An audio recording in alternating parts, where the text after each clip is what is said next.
We set one goal this year, and that was to play like a champion every play, every rep, every day. But other than that, we just, we had expectations, and one of our expectations this year was to win the region. So we're excited about that.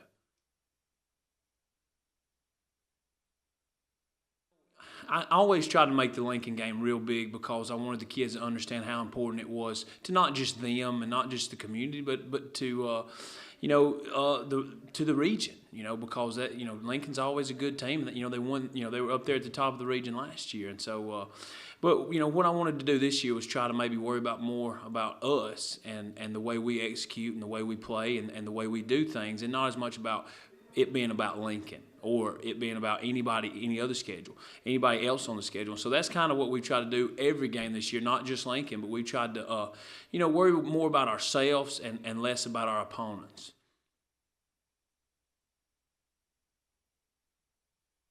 We got to continue to get better, and so that's basically what we're going to do these next two games. Whatever the outcome may be, we're going to try to do the best that we can do and try to get better. Every game we play, we should go out there and try to win, and that's what we're going to do. But for the most part, we've got to worry about us and worry about getting better and getting ready for the playoffs. But every time we step foot on this field at Munford, not just the community, everybody expects for us to win, and so that's what we're going to take it as the next game. Just it's the most important game because it's the next one, and then we'll move on from there. You don't want to ever lose, but sometimes it's good to have a wake up call. And at that point we were 4-0, and we had been pretty steady the whole. We had a real tight game versus Cleveland County, but other than that, we had been pretty steady throughout the season, and it was a wake up call. It got the guys to understand, hey, you're not just going to be able to walk out there and win. And when you get in playoffs, that's very important because it's win or go home. It's win or play basketball, and so. So it was a wake-up call, and we needed that good competition. We needed, to see where we were at, and we saw that we're not where we need to be. And so hopefully we can continue to get better, and maybe we can get to their caliber of a football team.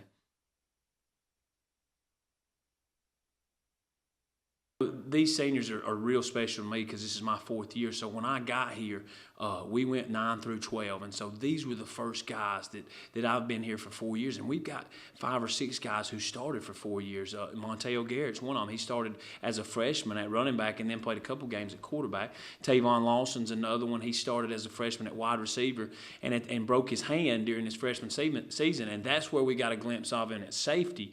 Because he broke his hand, we moved him to safety because he couldn't catch as well. And he was great at safety for us. So Tavon, Earl Moss, he's a defensive end for us. He started since he was a freshman.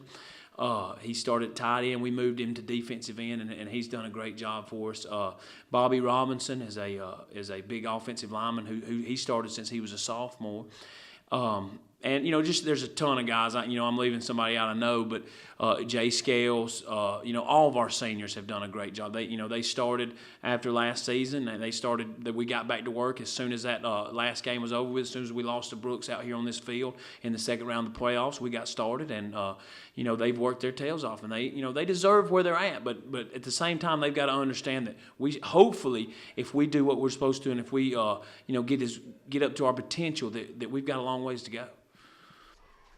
Munford Lion head football coach Will Wagner, and what a job he's done here. They come in tonight 7-1 overall. They won 8 ball games a year ago, made it to the second round of the state playoffs, and they're looking to go even further this year. Josh, of course, they can match their win column or win total from a year ago with a victory here tonight over Aniston, but this is a Munford team, and you heard it right here. They just a moment ago, they have high expectations. You're right, they sure do. They are loaded with some seniors on offense and defense. They've got a tradition here that they're going to continue to keep going, and they're looking forward to a bright future with Coach Wagner, and he's got these guys ready to play and just keep on rolling throughout the rest of the year. They'll play tonight, Anniston. Next week, they close out the regular season against Talladega. Anniston Bulldogs under fourth-year head coach Eddie Bullock coming in 5-3 overall, 3-3 in region play.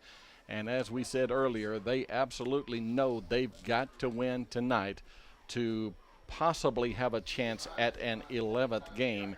A lot of pressure, really not. I mean, it's just a game. They know they're coming in here and they're somewhat underdogs, playing the best team in the region. It's kind of like the old saying, let it all hang out here tonight, because, you know, even though it's week number 9, it sort of, kind of is a playoff game for Anniston. You're right about that. Sometimes teams, when their back is against the wall, that's when they really come out and play their best. And hopefully, Anniston will be able to do that tonight, because they know that this is a win, a must-win situation, and we'll see everything they have tonight. They'll bring their best to the table. Captains are meeting at midfield. For Anniston, you see Cavante Reyes is number 37, along with Quindarius Jackson, number 17. And for Munford tonight, the captains are Chatavius Scales, along with Monteo Garrett, number 10. Number 22, you see there, is Quindarius Taylor. And also the captain, the fourth captain for the Lions this evening is Terrius Williams. Rusty Burrows is the referee tonight, the man in the white hat. They'll have the coin toss in just a moment. But Anniston, you know, they come in, they had, with 5 victories, they defeated Greenville, Lincoln, Hanley, Cherokee County, and Hoax Bluff. Really a 2-game winning streak, and coming in with a lot of momentum, having won the last 2 ball games. You're right. Momentum is something, it's just as important as anything that is in football. Momentum can carry you a long way, and it can destroy you also. As soon as you lose it, you got to have it, and it can take you throughout a game and throughout an entire season. You see the region standings. Munford has the region championship locked up. Regardless of what happens here this evening, they will be region champs and will be hosting round number 1 of the playoffs 2 weeks from tonight. And I can tell you who they will play. It will be the loser of tonight's game between DAR and Ardmore. You see Lincoln and Jacksonville in the 2 and 3 spots, and then on down the line with Alexandria, Anniston, and Cleburne County fighting for that 4th and final spot to make it into the playoffs. Both teams are about to come on the field, and we're about ready to play football from Munford Stadium. We'll take one more timeout, and we'll be back for the opening kickoff. You're listening, and you are also watching FNN, the Friday Night Network. My business started in the basement of my home, and that's the honest truth. I've increased the size of my workforce by 50% in the last 6 months. I think small business is what really drives Alabama. One of the reasons Steve works so hard to create jobs, he really cares about his employees and their abilities to provide for their families. Well, first priority is we got to create jobs. I know how to create jobs. We've done that for the past 3 months in this down economy. My top priority is putting the people of Alabama and my friends in this area back to work. And welcome back to Munford Stadium as the Bulldogs and the Lions are getting set to go head-to-head for only the 4th time in this series. It is Anniston leading 2-1, this being the 4th game. The last time these two teams played here was back in 2009. It was the first ever meeting between these two schools, and that game was won 3 years ago by the Anniston Bulldogs. 17-14 was the final count there. Anniston will be kicking to Munford to get this football game underway. Quintavious Dobbins will kick it off for the Anniston Bulldog team. You'll hear his name. He's only a junior. Dobbins wears jersey number 4. You see him there putting it on the tee. He also the quarterback for Coach Eddie Bullock's Anniston Bulldogs. The 5-3 Anniston High School team against the 7-1 Munford Lions here this evening. Kind of a late arriving crowd. They continue to file in, and we're ready to play football. And thanks for joining us here tonight on FNN. The kick is in the air. It's end over end. It's a short kick fielded by Tavon Lawson at the 18. He returns right up the center of the field, and he's finally tripped up as he crosses the 25 up to the 29-yard line. He was taken down there by Eric Wills of the Special Teams Unit of Anniston. And we will get a look at Monteo Garrett and this explosive Munford Lion offense tonight as they'll start this possession from their own 29. We sure will. I've heard lots of things about Monteo Garrett. He's supposed to be an explosive playmaker, and I'm excited to see what he can do. From the 29-yard line, Monteo Garrett calls his count with wideouts both left and right.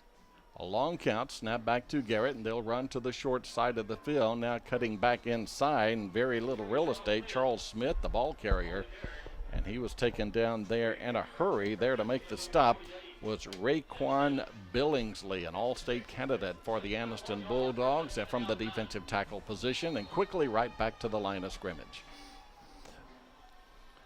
Garrett wants to throw. He does. It's complete to his tight end, Caldwell, at midfield. It's a foot race to the end zone, and he is run down from behind by Elvin Riddle of Anniston, but just a big play there for the Lions as a quick pass to their tight end, Christian Caldwell. That was a great play call. The center field, the safety was not there. They noticed it on the play before that he came up closer to the line with the linebackers.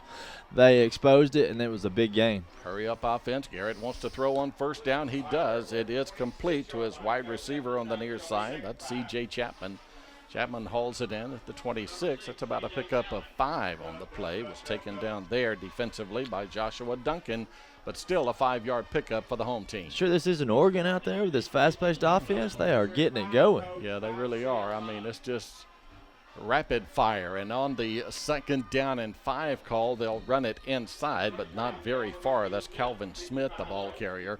And again, Raekwon Billingsley getting up from the pile. Also, Dast Sturkey was there for the Bulldog resistance. Big 3rd down now upcoming, 3rd down and 4. Those are some big boys on Anniston's front line, but you see the quickness they have. That just shows you what kind of athletes they have on their team. Opening possession of the football game. No score. Munford is driven from their own 29, now down to the Anniston 25-yard line, and Garrett calls his own number, and he's got a hole. He may take it the distance, and he does. My goodness, Monteo Garrett was able to elude a couple of the defenders and just scoots his way into the end zone from 25 yards out. Didn't take him long, did it? 71-yard drive, and the Lions are on the scoreboard. I'm not even sure that took 71 seconds. That was a great drive, great play calls, and everything they wanted to do, they did. Actually, it was an 82-second drive, so you're very close, Josh. 10:38 remaining here in the opening quarter as the Lions take it 71 yards for the score. Now in for the extra point is Brian Strickland. 6-0 is your score. And there is the snap, the spot, and the kick looks good, and it is good. It's timeout on the field. We haven't played a minute and a half yet, only a minute 22 into this game. Munford leads it 7-0. We'll step aside. You're watching FNN, the Friday Night Network.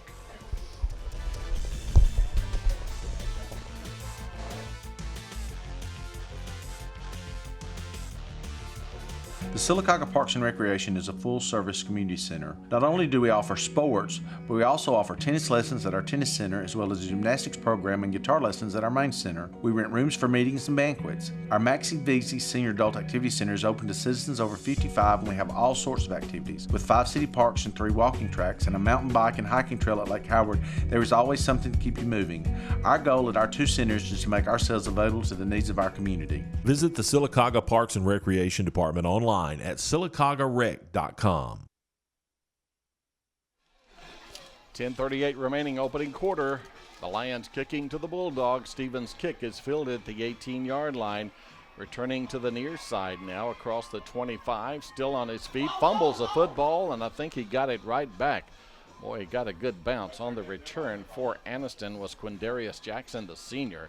He takes it 12 yards from the 17 up to the 29-yard line, and almost a big turnover there by the special teams unit of the Bulldogs. You're right. That would have been extremely costly, giving up that quick score to start the game. And if they would have given the ball back right there, they could have given them 14 points early. That would have been a hard hole to dig out of. Quintavious Dobbins, the junior quarterback for Coach Bullock's Anniston Bulldogs. He has 5 vowels in his first name, Quintavious. On the first down from the 30-yard line, he will give second man through is DeMarcus Thomas, and Thomas has a couple of yards, and that is all. As he's taken down there by the red and white of Austin Stevens, the sophomore for Coach Will Wagner's Munford Lions. 2nd down and 8 now for the Bulldogs. Jeff, I don't know about you, but just from what we've seen already, I can understand why Munford is 6-0 and leading the region. They are looking really strong so far. As is the case year in, year out. You just saw the starting lineup on your screen a moment ago with a lot of speed by the white-jerseyed Bulldogs and they'll run outside. Running the football is DeMarcus Thomas, but he's not going very far, is he? As he is taken down on a loss back to the 29-yard line. It's a loss of 3 to bring up a third down and about 11 yards to go. Frazier, just many of the speedsters on this Anniston offense, Monquavia Frazier, Quindarius Jackson, Donovan Lucas, DeMarcus Thomas. You see the starting lineup there on the offensive side of the ball for this Anniston team, and they're facing 3rd and long on their opening possession now. 3rd down and 11 from their own 29. The line to make is the 40 to receive a fresh set of downs. Wideouts both left and right, 2 receivers to the near side. And now looks like Dobbins may be checking off on this 3rd down play. Out of the I formation. And now Coach Bullock says we got a little confusion here, and before we snap it, let's take a timeout. So timeout on the field taken by Aniston. 8:56 remaining first quarter, 7-0 Munford on top. You're watching FNN, the Friday Night Network. Is your business growing and now you need a new and bigger building? Has your organization outgrown their facility and now it's time to expand? Do your hobbies require the need for more space? If you're paying rent but now you want the advantages of owning, the prospect of financing, construction, and on-time completion may seem out of your reach. General Steel Corporation has the answer. A pre-engineered steel building from the General will not only look great and satisfy almost any need, but you'll save time and money. Our team will help you create your building and deliver it to your location. We offer design services to help you present your concept to board members, bankers, or for fundraising. And the General can even help with financing. General Steel is a name you know, with quality backed by a 50-year structural warranty. Call today and find out how easy it is to have the building you want. You may even save up to $20,000 with rebates. If you need space, you need the General. 3rd down and 11 called. Dobbins' pass intended for Quindarius Jackson falls incomplete. It will be 4th down now for the Bulldogs, and they will punt the football back to Munford as it's 3 and out on their opening possession, and a good stand by the Munford Lions defensively. A good snap from center. There's little rush, a low line drive kick that will land at the 40. Be picked up at the 36 by Tavon he's got Lawson. a line. He's got one man to beat down the near boundary. He cuts back there, and he's finally run down at the 24-yard line. I think at the very last moment, Josh, Tavon elected to scoop that ball up. I thought he was just going to let it roll dead, but it got a good hop, and when he got that good hop, he said, hey, why not? He sure did. That's one thing that the coaches are kind of iffy about, because that can take a bad bounce and hit a shoulder pad, bounce off a knee, and you never know where it can go. But he scooped it up and took it up the sideline for a great field position. And now they go with trips to the far side. 1st and 10, Munford at the Aniston 24-yard line. And he'll give to the short side of the field at the 15, 10, 5, and into the end zone. Didn't take him long, did it? Boy, is Munford hitting on all cylinders or what? Calvin Smith, the junior, takes it in from 25 yards out. And just like that, the Lions go up 2 scores. It's now 13-0, Munford leading Aniston. This Munford team is clicking on all cylinders. They definitely came to play tonight, and Aniston has got to find an answer for this Munford offense. We're only 3.5 minutes into the football game. Munford on top 13-0 as Brian Stevens will come in for the PAT. He made his first one. And his second one, he also kicks through between the sticks. It's also good. So, early on, it's all home team. Munford on top of Aniston, 14-0. Let's take another break, and we'll be back with more of the Lions and the Bulldogs. You're watching FNN, the Friday Night Network. My business started in the basement of my home, and that's the honest truth. I've increased the size of my workforce by 50% in the last 6 months. I think small business is what really drives Alabama. One of the reasons Steve works so hard to create jobs, he really cares about his employees and their abilities to provide for their families. Well, first priority is we got to create jobs. I know how to create jobs. We've done that for the past 3 months in this down economy.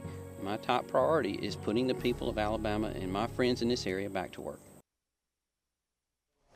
And welcome back to Munford Stadium. Again, the Lions preparing to kick to the Bulldogs as Munford has had 2 possessions, and they've scored on both of them. So a 25-yard run just a moment ago by Calvin Smith, and the 25-yard run by Monteo Garrett. Now they kick back to Anniston, and Anniston with a fine return now over the 40, 45, crossing midfield, and finally being taken down. Quindarius Jackson on the kick return gives Anniston really, Josh, just what they need.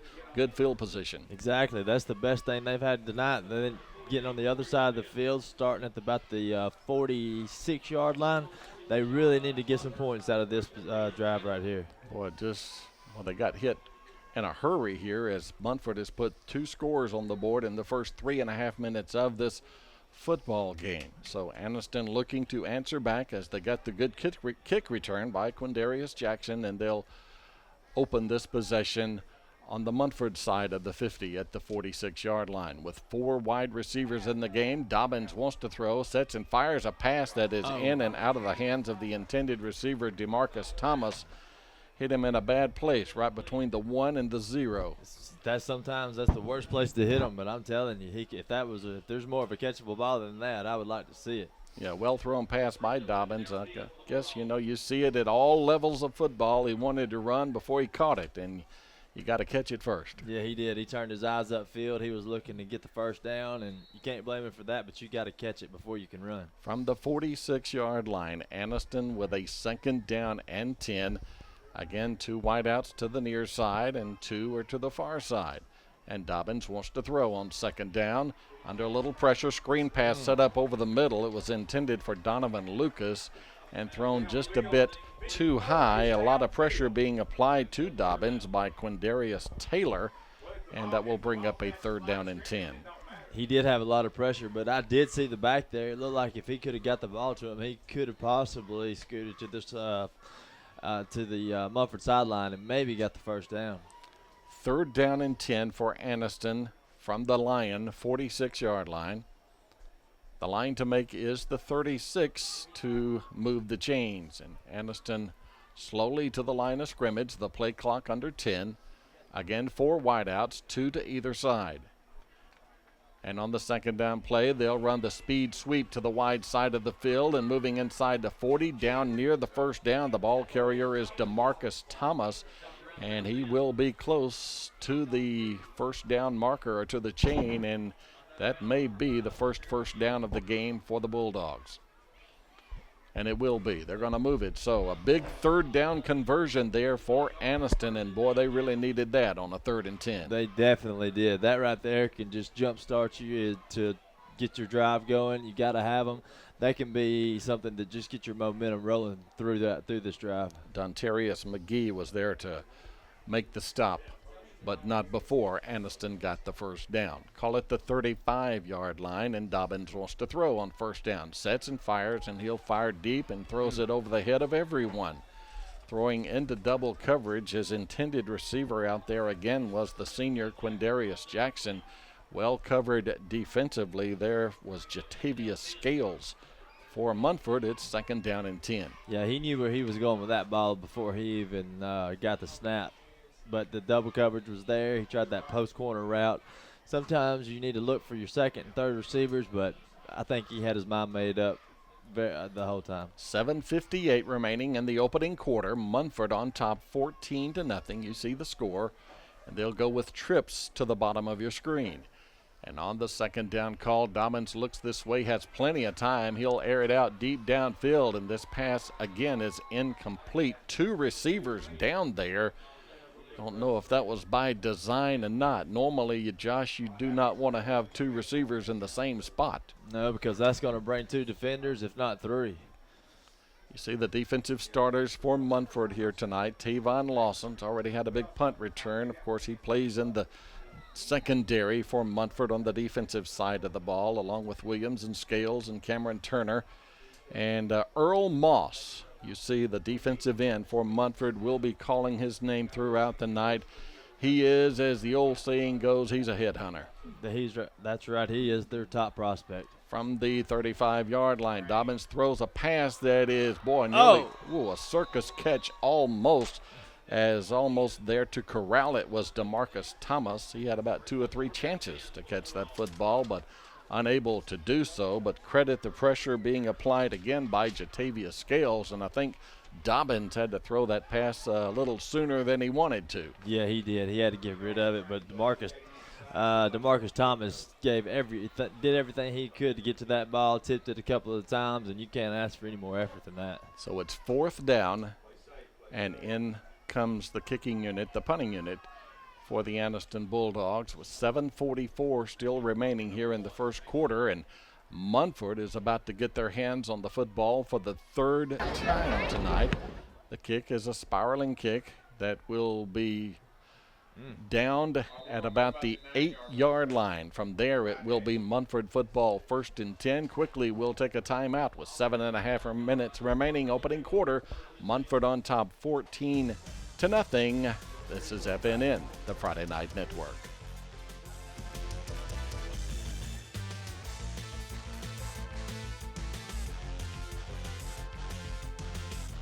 Calhoun County, Alabama is a natural attraction regardless of what your vacation checklist consists of. We're invigorating outdoors, amazing cultural sites, mouth-watering food, and southern hospitality. Calhoun County offers an unbelievable selection of unique opportunities, from museums to sports to outdoors to historical sites. For the outdoor enthusiast, Calhoun County offers kayaking and fishing to mountain biking and hiking. So don't wait another minute. Visit Calhoun County today. For more information, go to visitcalhouncounty.com or call us at 800-489-1087.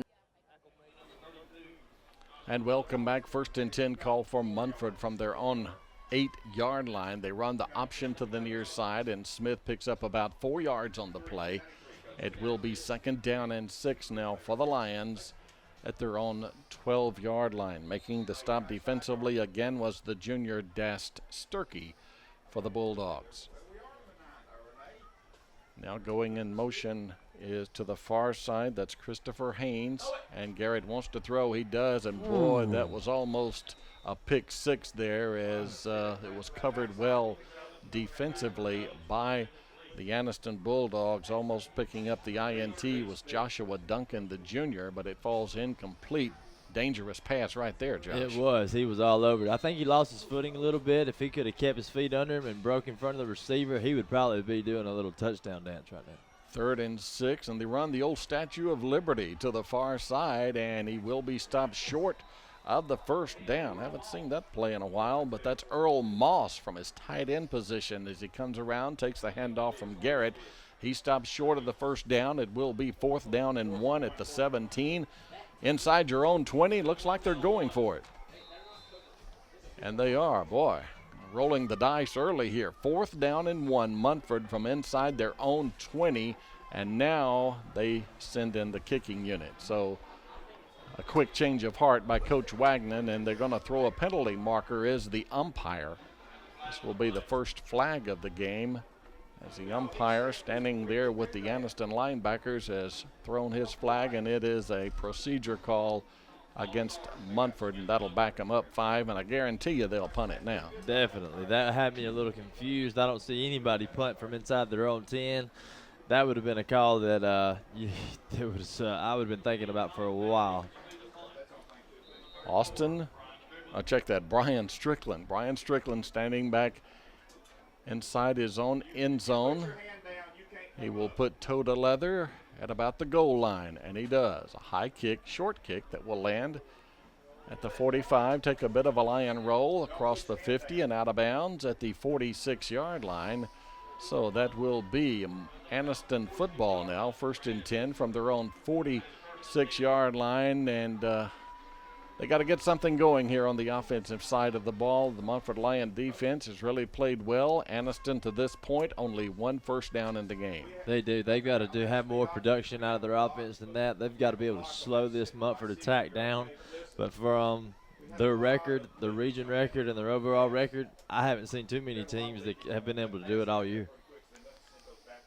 2 wideouts to the far side and 2 wideouts to the near side. We're going to see it all night. 4 wide receivers. Dobbins takes the snap and he fakes the speed sweep, runs it himself, and He tripped over the 41-yard line as he falls forward to the 43, and that's going to be a loss of 2. Who will we give that tackle to, the 42-1 or the 42-yard line? Yeah, it's one of the two. I think I don't know if he maybe stepped on the foot of Jackson as he went in motion or faked the handoff to Quindarius Jackson, but still that's negative yardage on the first down play. It's 2nd down and 12 now for Anniston. Under 6 minutes and counting, opening quarter. It's been a rather lengthy quarter. We've had 2 touchdowns, and Anniston is throwing the football almost every play. A little swing pass over there on the far side, and about 6 or 7 yard pickup on the play as DeMarcus Thomas played pitch and catch with quarterback Dobbins, and he takes it up near the 50-yard line, and from there it will be 3rd down and 6. The line to make will be the 44 for Anniston as they look to the far sideline, and Dobbins quickly comes to the huddle with this 3rd down play. Nearing the 5-minute mark, FNN's coverage of high school football from Munford Stadium. The Lions and the Bulldogs, and Dobbins wants to throw on 3rd down. Rolls far side, penalty marker down as Dobbins will keep it himself and move inside the 50 down near the 47-yard line, and the preliminary indication is a hold. It's a hold against Aniston, and Munford can decline the penalty and bring up a 4th and 3, or they can accept it and bring up 3rd down and very long, and looks as though they will accept the penalty, and they are. And this is going to be a step off from the point of the infraction. And the umpire will take it all the way back to the 31-yard line. So from there, it will be 3rd down and 26. 3rd and 26 now from the 31. 3rd and 26. That's that's good to hear from Munford, but I think I would have took the 4th and 3. Yeah, choice there, and I think Coach Wagner is maybe saying, hey, our defense, the way they're playing, we can hold them right here and get even better field position following the punt, but we'll see what happens here. You're right. That's a great point, Jeff. 3rd down, again, 4 wide receivers. And Dobbins on the snap back to him under a lot of pressure. He throws a pass downfield, and it is picked off. It is picked off at the 40-yard line. Dontarius McGee there with the first turnover of the football game. So Coach Wagner didn't know what he was doing, huh? He forced them to run another 3rd down play, and they got a big turnover, and Munford in business once more at their own 40. You're right, but probably the way Aniston's looking at it when he throws it deep, that's probably the same field position as he would have got out of a punt. A number of times tonight, and I know you've seen this, Josh, and Dobbins throwing the football is throwing off his back foot. I mean, under a lot of pressure, and he's really unable to step in it and just put a lot of zip on the football. Yeah, everything's been up in the air with a little bit more float to it than he would like to have. And on 1st down, Garrett's going to air it out deep, and this pass, did he catch it? Boy, there is a collision there at the 32-yard line. Did he come away with that? That might be a Sports Center highlight film right there, a catch. And yes, that is a catch. Wow. My goodness, there to haul that one in was James Jenkins, the junior. I mean, the ball and the defender and the receiver holding out his hands to corral that one all took place at the same time, and somehow, some way, Jenkins came away with the football. That was a trifecta, but from our angle, it looked like he was out of bounds, but obviously not. Great catch. Down to the 31-yard line, that a 29-yard pass from Garrett to Jenkins, and on the 1st down play, they'll run to the near side, and good yardage on the play. It was strung out well by Aniston, but still able to pick up yardage was Charles Smith, the senior, as Smith takes it down to the 23-yard line. That's a pickup of 8 more yards on the play for the Lions. And what a great block by number 32, Calvin Smith. He opened up the outside, and that's what allowed him to get that yardage. Shotgun formation on the 2nd down and 2 call, and they'll run to the near side, and more yardage on the play. The ball carrier was C.J. Chapman, the junior. And Chapman takes it down to the 16-yard line, and that's going to move the chains one more time to Darius Smith there to make the stop for Aniston, but another 1st down for the Lions. Big play right there. This is even bigger. If they can get in the end zone right here, that would just take this game to a different level for them. On the 1st down play, running between the tackles, that's Calvin Smith.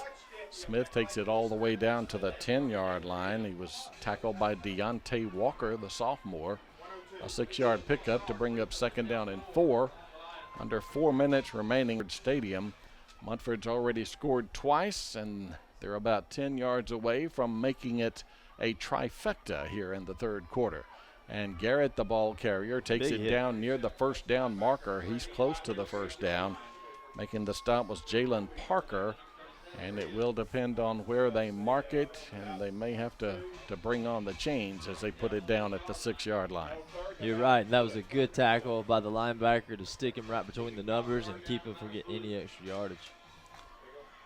And Rusty Burrows, the white hat, you see him there. He looks across the way to the chains, and I think they're going to measure. They are. They're going to bring them out and stretch it out and see if it is a 1st and goal or a 3rd down and inches for the Lions. Well, I've known Coach Burrows for several years, and he's definitely a thorough. As a baseball coach, he was very thorough, and I'm sure he is as an official too. He's going to get every call right, and he's not going to make any mistakes if he can help it. All right, so a big measurement here, and they stretch it out. And, boy, that's made it by the nose of the football. Wow. Boy. 1st and goal now for the home team, the Lions, and they're just 6 yards away from increasing their lead. And they're already on top, as you see, 14-0. Jeff Ellison, along with Josh Robertson and Casey Jacobs, describing the action for you from Munford Stadium, week number 9 of the 2013 campaign. Garrett takes a snap. He's going to call his own number, and he zigs and he zags, and he gets inside the 5, maybe down to the 4-yard line. Elijah Jackson there to make the stop for the white-jerseyed Anniston Bulldogs. But again, Garrett was able to pick up a couple of yards. Yeah, even with Aniston running their goal line defense, looked like they had 6 or 7 guys in on the line, and he was still able to get some yardage out of it. On the 2nd down call, C.J. Chapman is wide right, along with James Jenkins, who had that big catch on the first play of this drive earlier. And on the 2nd down and goal call, Garrett will be taken down at the line of scrimmage. Boy, that was a good open field tackle that time. Again, Jalen Parker, the sophomore, in on the stop. You see him there, number 12. It will be 3rd down and goal now for Munford. You're right, at the 4-yard line. I'm sorry, Jeff. That was a great tackle, and being just a sophomore, I'm sure his future is very bright. 3rd down and goal. Wholesale changes on this 3rd down call for Munford at the 4-yard line. The play clock is now under 15, 14, 13, and Munford is still in the huddle. It's under 10 seconds now as they slowly walk to the line of scrimmage. The play clock is at 5, and they better hurry up. The play clock is at 1, and they didn't get it off. Boy, you could just see it coming, couldn't you? I mean, at about the 15-second mark, you saw the play clock was about to, they were going to be near the expiration point, and quickly, Coach Wagner, before the clock got to 0, he called a timeout. So we'll keep it right here as Munford has just called a timeout, their first timeout of the evening of the football game, and they'll be facing 3rd down and goal when play resumes. And you saw that coming from the get-go.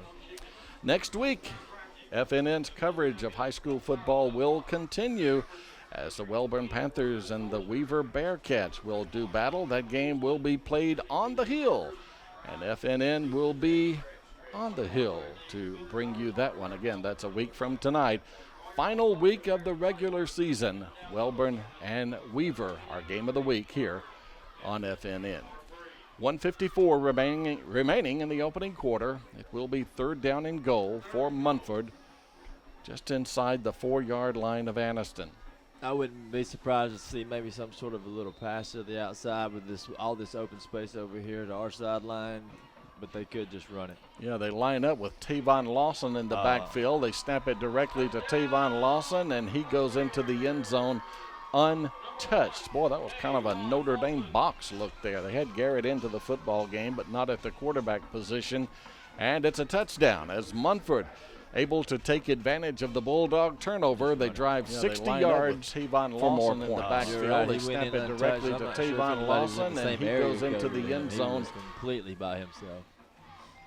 4-yard run by Lawson. It's now 20-0. In for the extra point is Brian Strickland. He is perfect on the evening. There's a high snap from center. He got the kick away, and he kicks it between the sticks. It's good. So the lead increases to 21-0. Munford over Anniston. We'll take another timeout. You're watching FNN, the Friday Night Network. Calhoun County, Alabama is a natural attraction regardless of what your vacation checklist consists of. We're invigorating outdoors, amazing cultural sites, mouth-watering food, and southern hospitality. Calhoun County offers an unbelievable selection of unique opportunities, from museums to sports to outdoors to historical sites. For the outdoor enthusiast, Calhoun County offers kayaking and fishing to mountain biking and hiking. So don't wait another minute. Visit Calhoun County today. For more information, go to visitcalhouncounty.com or call us at 800-4. 1:49 remaining still in the first quarter. Munford looking to move to 8-1 on the year, and so far, well, you've got to like their chances as they lead by 3 touchdowns over the Bulldogs. The kick is in the air, short kick, lands at the 25, is finally picked up at about the 18. Returning across the 20, 25, and now boy, how did he get out of that? Gone. He broke out of jail, and he may take it the distance, and he all will. the way. DeMarcus Thomas with an 82-yard kickoff return, and boy, there's no way I thought he was going to take that one the distance, but he was able to weave his way and meander all through sorts of red jerseys and takes it all the way. And boy, you talk about something Aniston needed to get back in this ball game. That's exactly what they needed, that big kickoff return by Jackson. You're right, Jeff. At about the 30-yard line when he started running east and west, I was thinking that's what he doesn't what it needed to do. But when he found that gap, he hit it, went that way to her, and he was wide open and gone. DeMarcus Thomas, that is, with the 82-yard return. It's now a 21-6 ball game as Quintavious Dobbins, quarterback, also the place kicker, in for the extra point. There's the snap, the spot, and the kick. It's all good. 21-7 now. Munford on top of Aniston, as what was a 21-point lead is now only 14. We'll take another break. You're watching FNN, the Friday Night Network. My business started in the basement of my home, and that's the honest truth. I've increased the size of my workforce by 50% in the last 6 months. I think small business is what really drives Alabama. One of the reasons Steve works so hard to create jobs, he really cares about his employees and their abilities to provide for their families. Well, first priority is we got to create jobs. I know how to create jobs. We've done that for the past 3 months in this down economy. My top priority is putting the people of Alabama and my friends in this area back to work.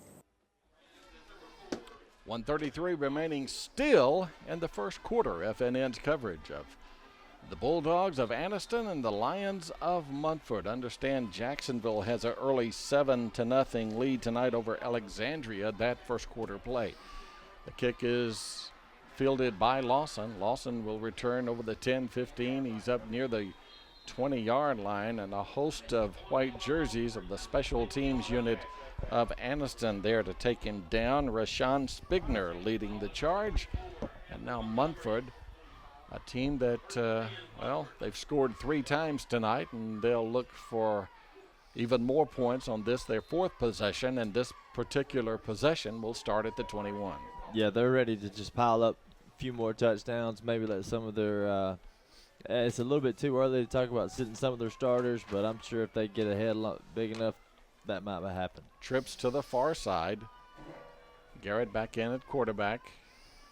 Out of the shotgun. He's got Charles Smith lined up to the left of him, and they'll run the option to Smith, and Smith will move inside and cut it up across the 25 up to the 29-yard line. That's about an 8-yard pickup on the play, and from there it will be 2nd down and 1 for the Lions. 2nd down and 2, I should say. Munford always producing. I don't think they've had a negative play yet tonight, Jeff, have they? No, I don't think so. Trips again to the far side. Single wide out to the near side. And they'll get 1st down yardage or close to it. That's Charles Smith.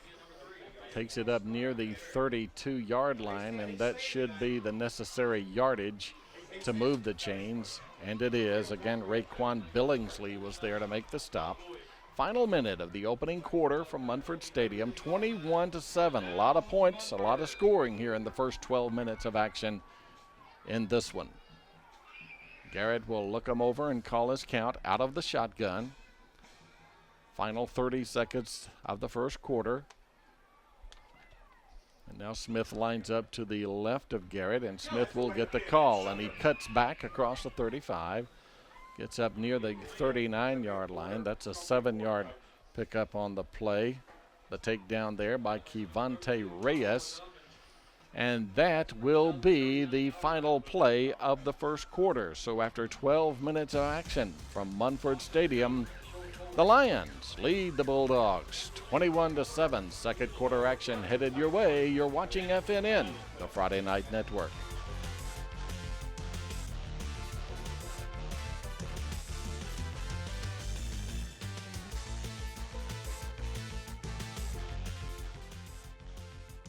The Sylacauga Parks and Recreation is a full-service community center. Not only do we offer sports, but we also offer tennis lessons at our tennis center, as well as a gymnastics program and guitar lessons at our main center. We rent rooms for meetings and banquets. Our Maxi Veezy Senior Adult Activity Center is open to citizens over 55, and we have all sorts of activities. With 5 city parks and 3 walking tracks and a mountain bike and hiking trail at Lake Howard, there is always something to keep you moving.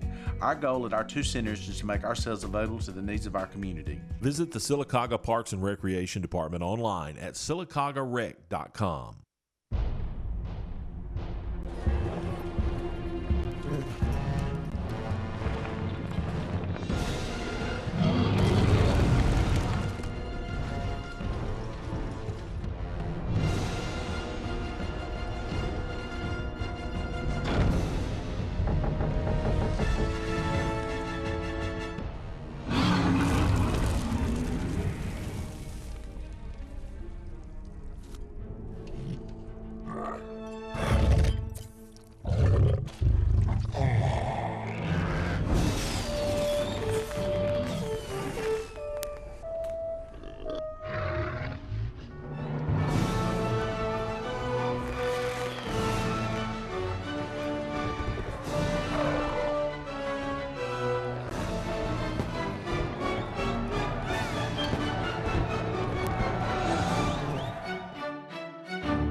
On the first down play from the 39, a 20-yard run by Munford's Charles Smith takes it down to the 41-yard line of the Bulldogs. And on the first down play from the 41, an incomplete pass intended for Terrius Williams on the far boundary. It's now second down and 10 for Munford at the Aniston 41-yard line. Again, 4 wide receivers into the football game, and Garrett wants to throw. Under pressure, steps inside, but not able to get away. As this time Aniston is able to take him down. Leading the charge again was Jalen Parker. Parker's just a 10th grader. He's been in on a number of tackles here in the first half of this one, and the first quarterback sack of the evening for the Bulldogs as they take Garrett down back at the 46 for a loss of 5. You're right. I spent a little time with Coach Eddie Bullock from Anniston earlier this week, and he told me that he's got some young talent that is going to really produce in the future for him, and he's looking forward to these guys maturing and being able to be playmakers for him down the road. Third down and 15 at the 46, needing the 31. The old quarterback draw, and Montel Garrett gets maybe 4 down to the 42. Needed 15. They only got 4. It will be fourth down and 11 for Munford. So Aniston, Josh, showing a little life here following the long kickoff return. They're able to hold their defense, that is, and they're going to get the ball back. That's what they needed. They had to have a stop there and get the ball back. Hopefully they'll take a drive right here and get back down there and get some points. Even if it's a field goal, just something to get on the board, positive. Fourth and 11, punt formation. Brian Strickland.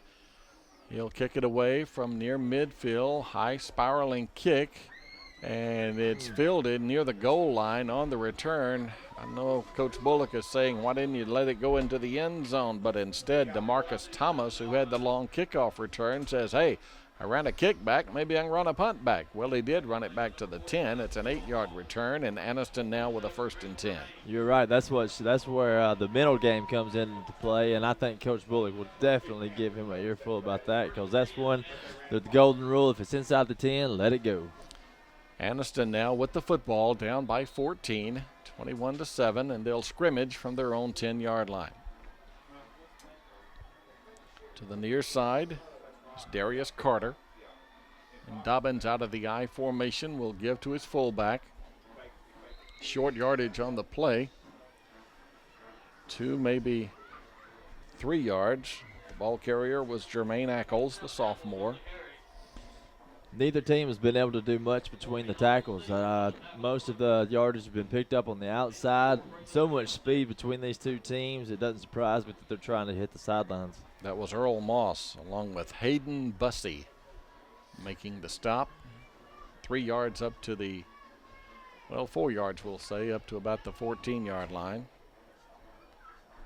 And on the second down call, outside and fighting off a couple of tacklers, and boy, that was some elusive running right there by DeMarcus Thomas. And I think they'll have the first down. And boy, they were able to get out of the hole there as Thomas picks up about 7 yards to move the chains. Absolutely. There was some juking and jiving going on there, moving the chains, and that's what they need to keep doing. Anniston getting a little momentum on their side right now. They'll put it down at the 24-yard line, and from there it's a 1st and 10. 2 wideouts again to the near side for Anniston. You see the single wideout to the top of the screen. And now from the 24-yard line, Dobbins will call his count. And fumble. Yeah, the ball is loose. There was a mix-up on the exchange to his fullback, and they're indicating 2nd down, so apparently they got it back. It will remain Anniston Bulldogs, Anniston Bulldog football, that is, 2nd down. He may have got a yard out of the fumble to the 25, 2nd and 9. I think he did, Jeff. I think the fullback wanted to take it, and the quarterback wanted to keep it and run the option to the left. 2nd down and 9 for Anniston from the 25. And they may need to hurry up as the play clock is under 10. It's near 5 now as Dobbins quickly brings them to the line of scrimmage. They'll run the toss near side and nowhere to go. He reverses his field, but at least he tried to, but he could not. The red jerseys were there to take him down. They're leading the charge. I see Terrius Williams over there, Dontarius McGee, and a host of Lion defenders. It will be 3rd down and long now, 3rd and about 15. I tell you what, Jeff, so far Munford is as advertised. They are dominating on both sides of the ball. Under 8 minutes remaining before the bands come on the field, 21-7. Munford scoring the first 21 points of this football game. Anniston's, their only score was the 82-yard kickoff return by Thomas. 3rd down and 15. Dobbins wants to throw, fires downfield, and this one is incomplete. His intended receiver was Marquavius Frazier. It was played well defensively by Jatavius Scales. It falls incomplete, and Anniston, after 1 first down on this possession, they'll have to punt it back to Munford. You're right. Jatavius Fields was all over him, hit him right in the hands, and it kind of turned into one of those situations where the receiver became the defender just to keep him from picking it off. Tavon Lawson's already had 1 big punt return in this football game. He's the lone return man at the 50-yard line. Good snap from center. There's no rush. End over end, low kick, lands at the 45, the 50. Lawson thought about it and said, no, I better not. He lets it go, and it finally rolls dead at the 36-yard line. So that turns out to be a 44-yard punt, and Munford now with a 1st and 10 at their own make that their own 36-yard line. Smart decision to let that one go. With that ball bouncing the way it is, you never know how it's going to bounce. So that was smart for him to let that go and just take it where they get it. The first quarter, 4 touchdowns scored in this football game, 3 by Munford, 1 by Anniston. Thus far here in the second quarter, no one has been able to dent the scoreboard with 7.5 minutes remaining here in period number 2. Again, Monteo Garrett's a quarterback, and he'll ride, and finally he hands off to Charles Smith as running back. But again, the pursuit and the penetration of Aniston's defense was there to take Smith down for a loss. Back at the 37-yard line, it will bring up, make that the 32-yard line, I should say. It will be a 5-yard loss on the play, second down and about 14 to go. And that was number 12, Jonathan Best, getting through there and making the tackle for the 5-yard loss. At the 32, and Garrett will call his own number, and he'll get about 3 on the play up to the 35, and you know who made the stop, Jalen Parker for Anniston. Parker along with Gerald Bowie there to make the stop, and Munford is facing a 3rd down and long. We'll call it 3rd and a long 11 from their own 35-yard line. And anybody who's familiar with the Anniston football program definitely knows the Bowie name. Larry Bowie, Quentin Bowie. Those guys have, Larry Bowie actually played in the NFL. I mean, that's just a family that's done it for years at Anniston. Garrett wants to throw, and he's got what Jenkins. A catch. Jenkins loves to make the difficult catches, apparently. That's his second circus catch of the night, and it will move the chains. A big 3rd down conversion for Munford as he takes it down to the 35-yard line. That's a 30-yard toss and catch from Garrett to Jenkins. Number 11 has definitely got a good set of hands on them, and he is showcasing them tonight. Now at the 35-yard line of Anniston, 1st and 10. Garrett looks him over. He's got 2 wideouts to the left, and that's where he'll fire it. Quick pass over there. It's complete. Short gain, however, on the receiving end was Christopher Chapman. He was taken down immediately by Joshua Duncan of Anniston. It's about a 3-yard pickup on the play down to the 32, and from there it's 2nd down and 7. He did get 3 yards out of it, but that still is a good play by the Anniston defense to get a lot of hats on the ball, a lot of pursuit, a lot of gang tackling, and that's what you want to see from your defense. This drive starting at their own 36. Munford is driven now down to the 32 of Anniston, facing 2nd down and 7.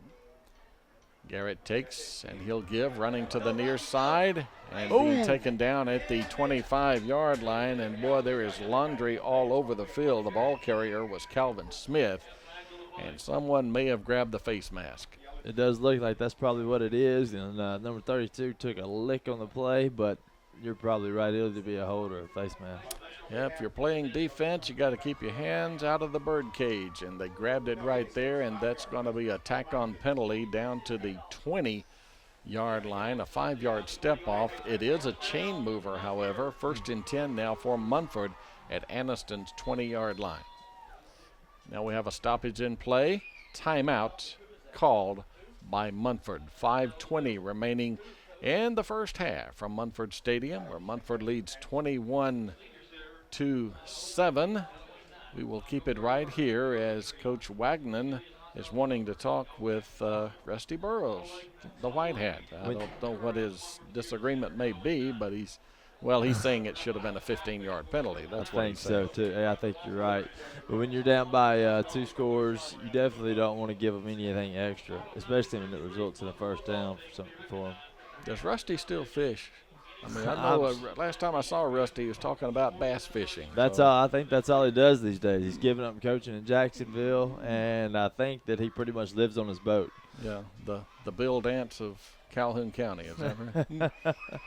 That would be a great way to describe him.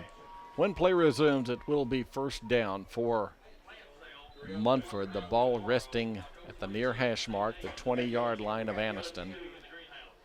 Again, Munford scoring 3 touchdowns in the opening quarter. 25-yard run by Garrett, 25-yard run by Calvin Smith.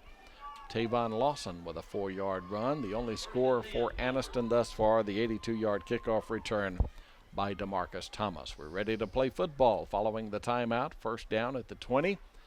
And they will give the football, and nowhere to go is Charles Smith, as Smith is taken down right at the line of scrimmage.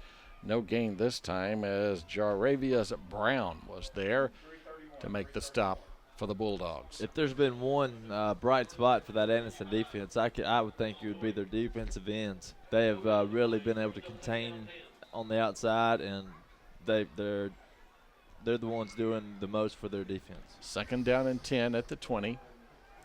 Got trips to the near side this time. To the left of your screen is a single wide out. Garrett wants to throw. He fights off one tackler, rolls to the near side, cuts back inside, and boy, he kind of slipped down and was twisted down at the 16-yard line. It's a pickup of maybe 4 on the play.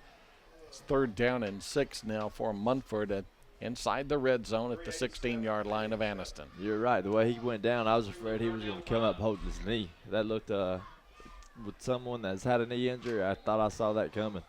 Munford has the region locked up. They have won the regular season championship of Region 5 in Class 4A regardless of what happens here this evening. And Garrett wants to throw. No, he's going to run the option to the far side. Near the 1st down, I think he's got it, and he does as he moved inside the 10. Down near the 5-yard line, Calvin Smith, who's had a number of big runs in this football game thus far, including a 25-yard touchdown run. And Smith takes it down near the 5-yard line for a 1st and goal. Under 4 minutes remaining in the first half. Munford with a 21-7 lead, looking to increase its lead on this possession. Yeah, Calvin Smith is an all-around back. I've seen him make several big blocks to open up some holes for some other running backs and some big running plays. And Garrett wants to throw on 1st down. Rolls, still looks, fires, pass. Oh, did he catch it? Yes, he did. Yes, he did. Touchdown. Touchdown Munford as Garrett bought some extra time, and he was able to find his wideout Christopher Haynes, the junior, into the end zone for the touchdown. And boy, what a play that was. Munford, and you'll see it again right here as Garrett just rolled to the near side increase its lead and was able possession. to Yeah, find Smith Haynes in the back of the end zone for the touchdown. The point after upcoming. That's Brian Strickland, the senior, for the extra Garrett wants point. to throw there on you first see it. down. Garrett just rolls to the near side, able to elude fires, one, pass, looks back, did he catch it? Yes, Threw he back did. against Yes, his he body and was able to find Haynes for the 4th touchdown of the evening for the Lions. The extra point is up and good, and the Lions move on top 28-7 now over the Anniston Bulldogs. We'll be back with more 2nd quarter action from Munford Stadium. You are watching FNN, the Friday Night Network. Calhoun County, Alabama is a natural attraction regardless of what your vacation checklist consists of. We're invigorating outdoors, amazing cultural sites, mouth-watering food, and southern hospitality. Calhoun County offers an unbelievable selection of unique opportunities, from museums to sports to outdoors to historical sites. For the outdoor enthusiast, Calhoun County offers kayaking and fishing to mountain biking and hiking. So don't wait another minute. Visit Calhoun County today. For more information, go to visitcalhouncounty.com or call us at 800-489-1087. 28-7 now the score. The Lions, well, I'll tell you, Brian Strickland's getting a workout tonight as far as the kicking chores are concerned, and this will be a short end-over-end kick that will be fielded at the 19 and across the 20, running to the far side of the field now and still on his feet at the 30, and finally just runs out of bounds up near the 37-yard line. That's DeMonte Miller on the return, and now Aniston with a 1st down and 10 at their own 37-yard line. He did. He caught it, but when you catch it on this sideline, it's you're running a lot of yardage to get not too far up the field. He might could have hit this sideline and got a little bit further up the field. Still a long way to go in this one. You see the Bulldog sideline over there, their bench, and some of the guys sitting around, and you don't want to read body language or anything into that saying we've given up, because Eddie Bullock teams do not give up. They're going to play all the way through. And like I said, we still got more than a half of football remaining here from Munford Stadium. Dobbins will take and give to his running back, Jawan Wilson. Wilson moves up near the 41-yard line. Earl Moss was there to take him down. It's a 4-yard pickup for the Bulldogs. Aniston's offensive line looked really good on that. They pushed him back. I don't think the back even got touched till he was at least 2 yards past the line of scrimmage. At the 41, it will be 2nd down and 6 now for Aniston. 2 wideouts to the bottom of your screen. And on the second down call, they'll run the football, but not very far, as Donovan Lucas is the ball carrier. And Lucas is tackled by Cameron Turner and a host of other red jerseys. And now a late flag comes in by the official in the Munford secondary. I don't know what this was about, but we also got another flag on the far sideline. So 2 flags on this one. And tell us what's going on, Rusty Burrows. It's dead ball foul. So after the play was over, it's an unsportsmanlike conduct on Aniston. I hope that's not frustration setting in, Josh. It has to be. I didn't see what happened exactly, but it seems like that's probably what's happening. So it will be of the major distance variety that will take it back to the 28-yard line. So they need the 47 to move the chain, so that's going to be 3rd down and 19. 3rd down and 19 at the 28 for Aniston. That is a hard number to overcome. That's something that you can't do to yourself, and especially when you're down trying to make something happen, you cannot do that. Wideouts either side. As Dobbins will go down under center out of the I formation. Dobbins wants to throw, has time. Now he does not have time, and he will just throw it in the vicinity of a Bulldog receiver. Quindarius Jackson was in the neighborhood, I guess. He was outside the tackles too, so I think there was a receiver coming that direction. Clock is stopped on the incomplete pass. 2:28 remaining in the first half. Munford will be getting its hands on the football once more, already leading 28-7. Tavon Lawson set to return the punt. Upcoming from Jawan Wilson. And you would have to think that Munford's going to start out with some really great field position right here. See what happens. Good snap. No rush. Off the side of his foot somewhat. Lands at the 50. Takes a Bulldog roll inside the 45-40, and they'll blow it dead at the 39-yard line. So Munford, maybe Coach Wagnon will look at this possession as an opportunity to work on his 2-minute offense here, as they have 2:17 showing before halftime, and his offense will come onto the field 61 yards away from the end zone. That's a great point, Jeff, because as far as they're going to go, that they're definitely in the playoffs. The 2-minute offense is something that you have to work on in the games when you can. It is so important when it comes down to it, so he definitely needs to work on it any chance he gets. Of course, the way Munford's offense has moved tonight, they could work on their 25-second offense and possibly score. But really been impressive on the offensive side of the ball, and this is a pre-snap penalty. Prior to the snap, the official on the far side is saying that it's a false start against Munford. I thought it was the fumble-rooski. Not the way you want to start the possession if you're about to go into your 2-minute offense with a 5-yard penalty. No, that looked like a play that we hadn't seen tonight, so they may have just been a little bit out of sync on that one. They move it back to the 34, and from there, it's 1st and 15. Again, 3 receivers to the near side. That's Lawson, Jenkins, and Scales. And Garrett wants to throw, and now he wants to run. Quarterback draw.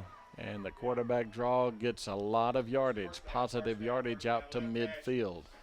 That will be a pickup of about 16 yards on the play, and that should move the chains, and it will. 1st and 10 for Munford at the 50-yard line.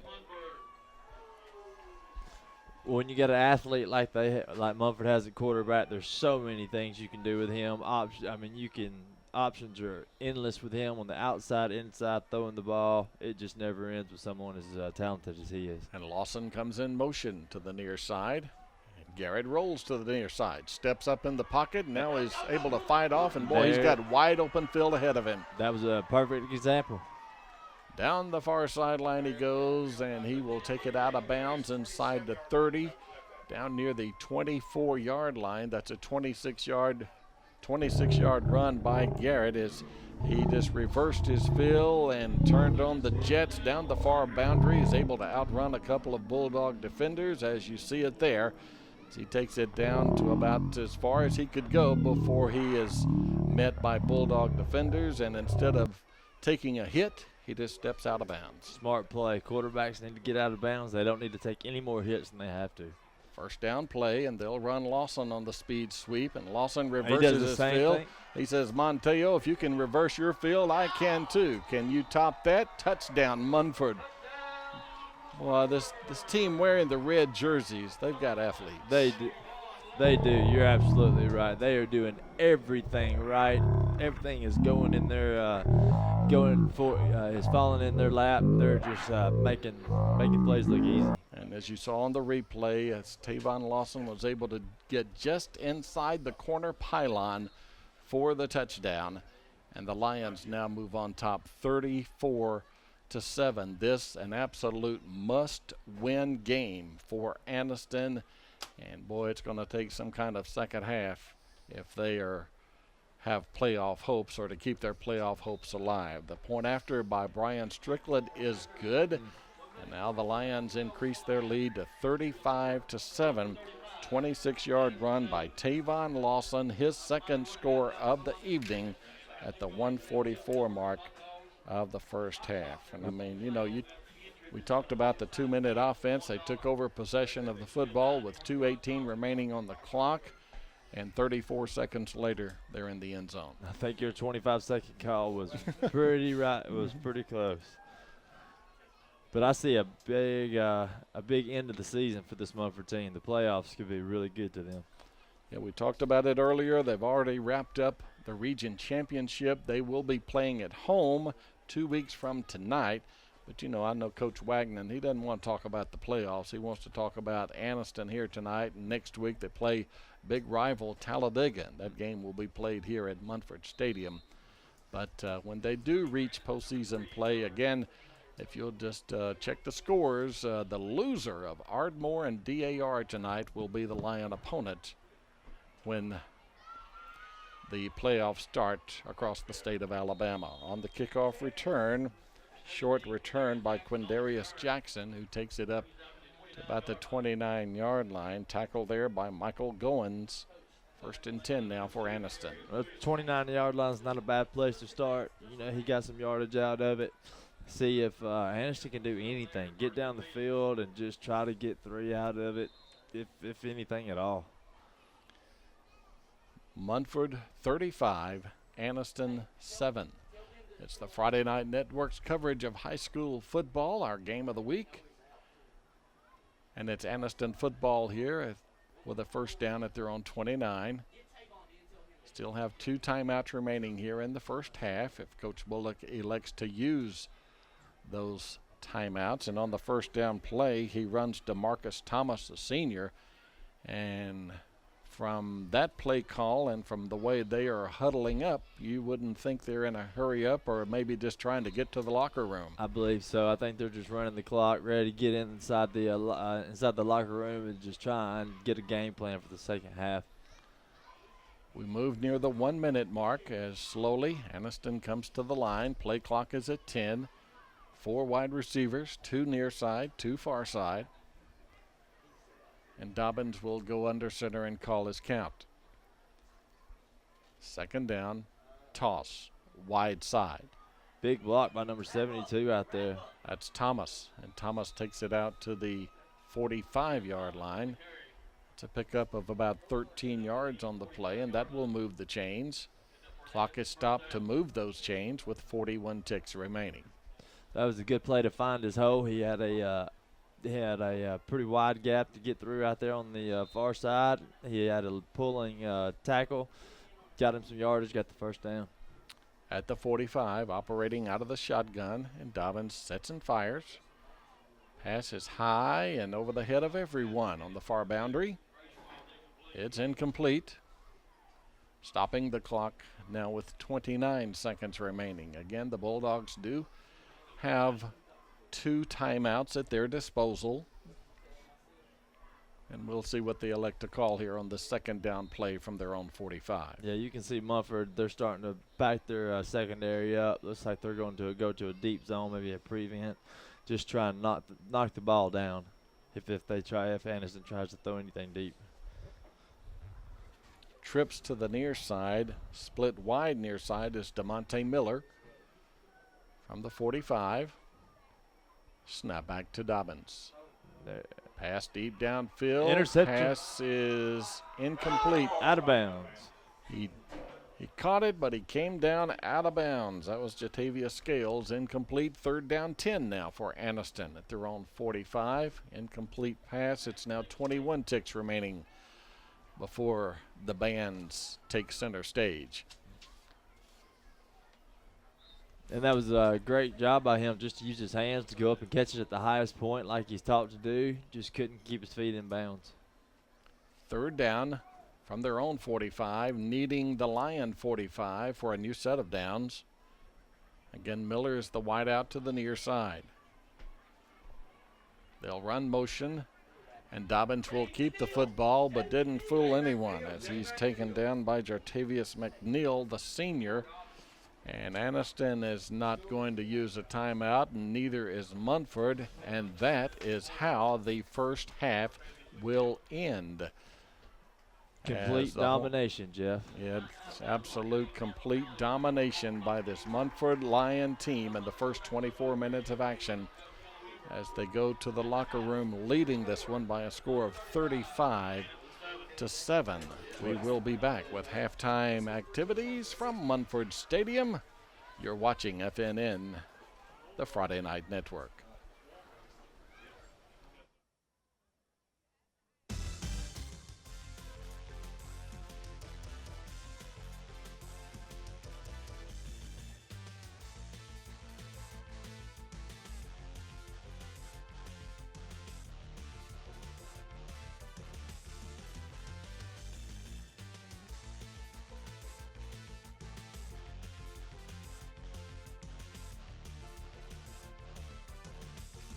Down a little bit, or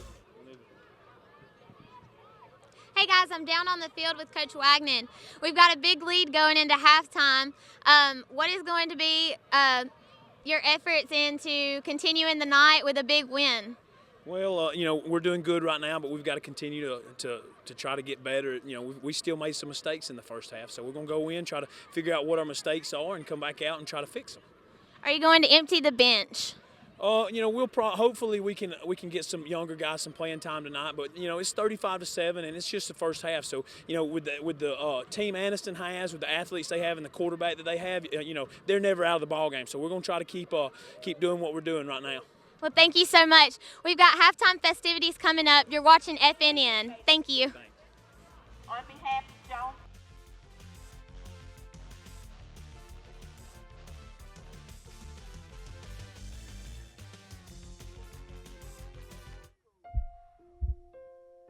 Are you being audited and do you owe the IRS $10,000 or more in back taxes?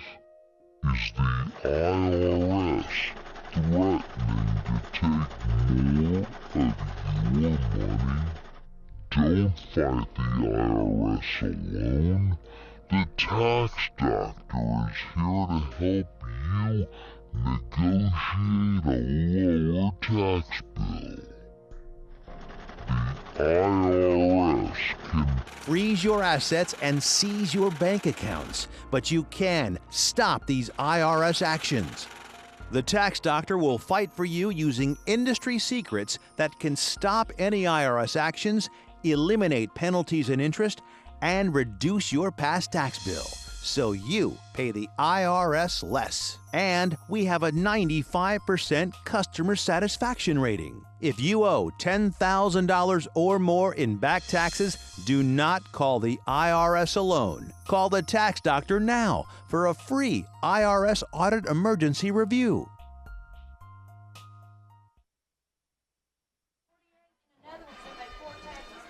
We're at halftime, 35-7. The Munford Lions are leading the Anniston Bulldogs.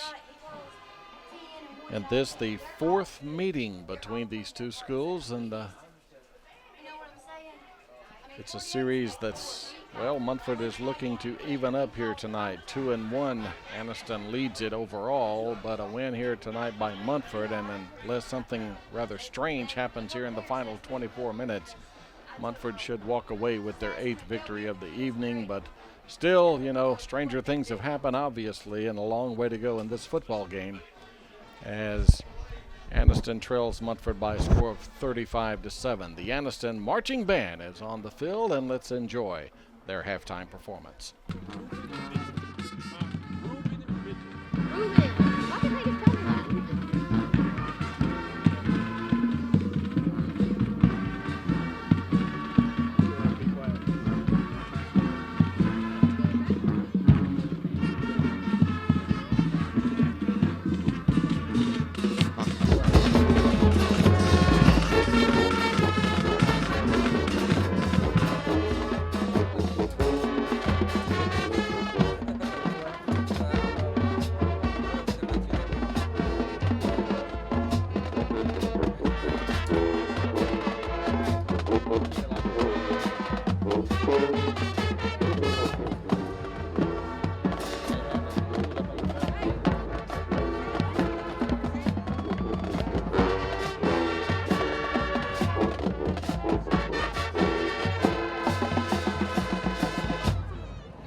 Award-winning Cardinal Blue. We would like to congratulate the color guards for winning Best in Class and Best All Around at the Selma Band Saturday. Color guards, we're proud of you.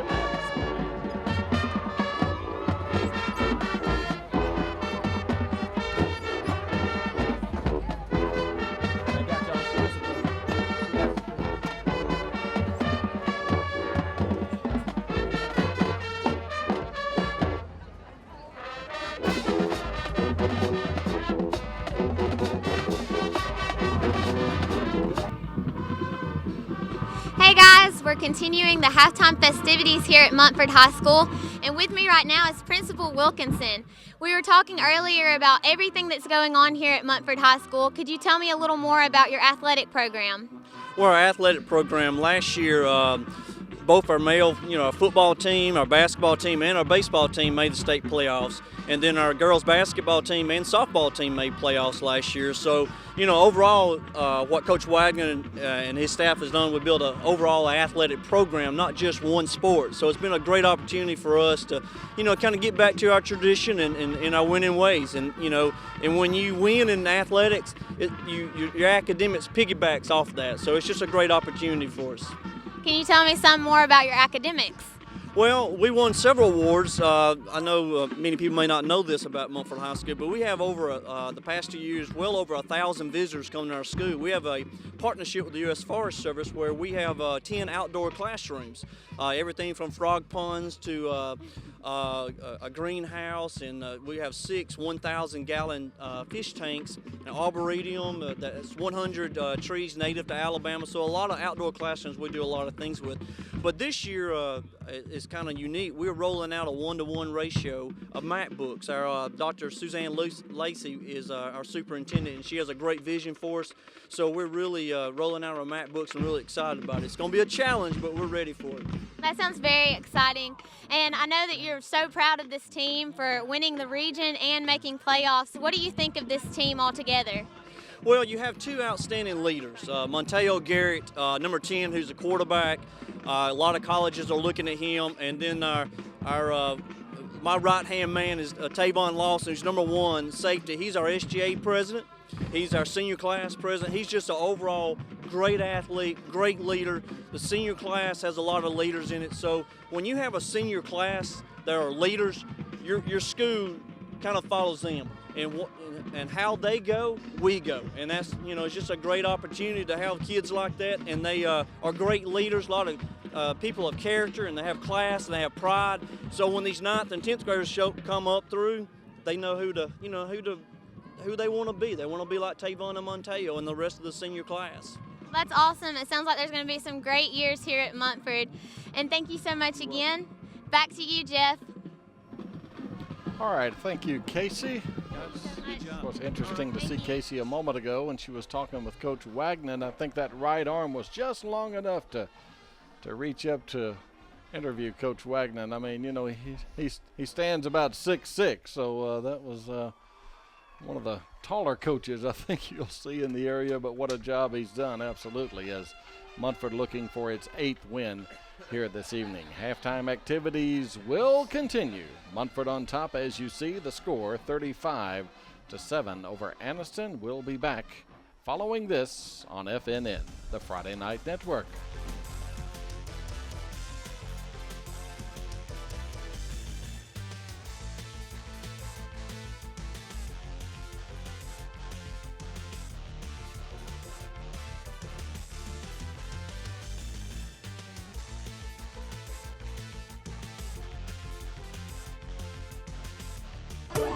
Is your business growing and now you need a new and bigger building?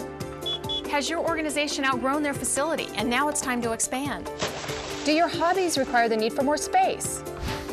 If you're paying rent, but now you want the advantages of owning, the prospect of financing, construction, and on-time completion may seem out of your reach. General Steel Corporation has the answer. A pre-engineered steel building from the General will not only look great and satisfy almost any need, but you'll save time and money. Our team will help you create your building and deliver it to your location. We offer design services to help you present your concept to board members, bankers, or for fundraising. And the General can even help with financing. General Steel is a name you know, with quality backed by a 50-year structural warranty. Call today and find out how easy it is to have the building you want. You may even save up to $20,000 with rebates. If you need space, you need the General.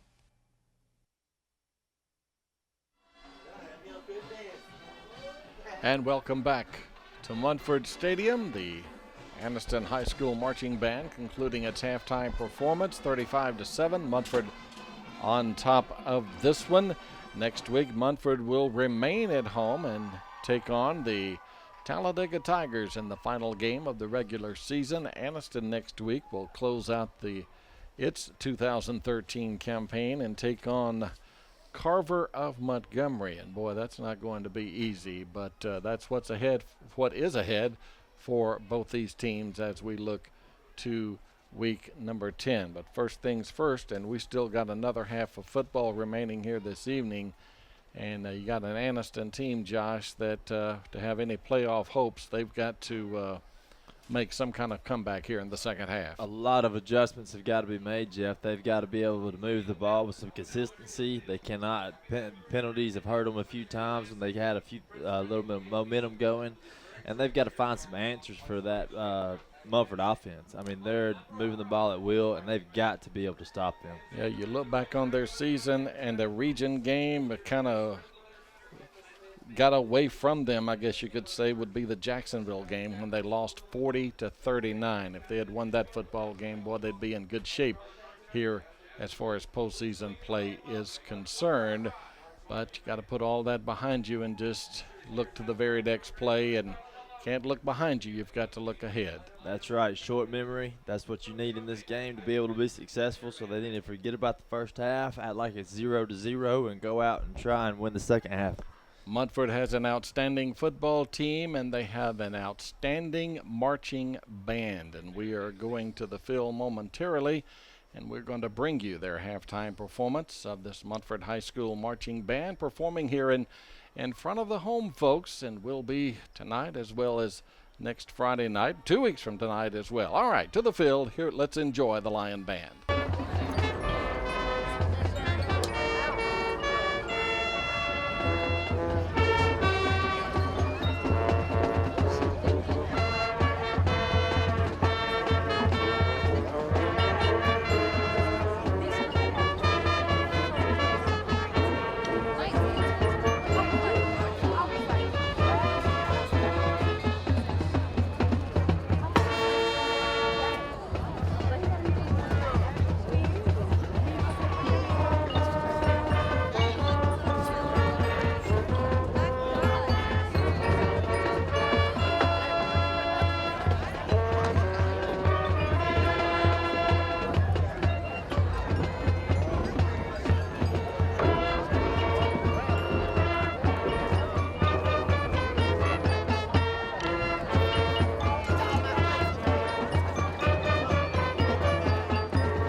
The Munford High School Marching Band under band director Jared Ross with a halftime performance.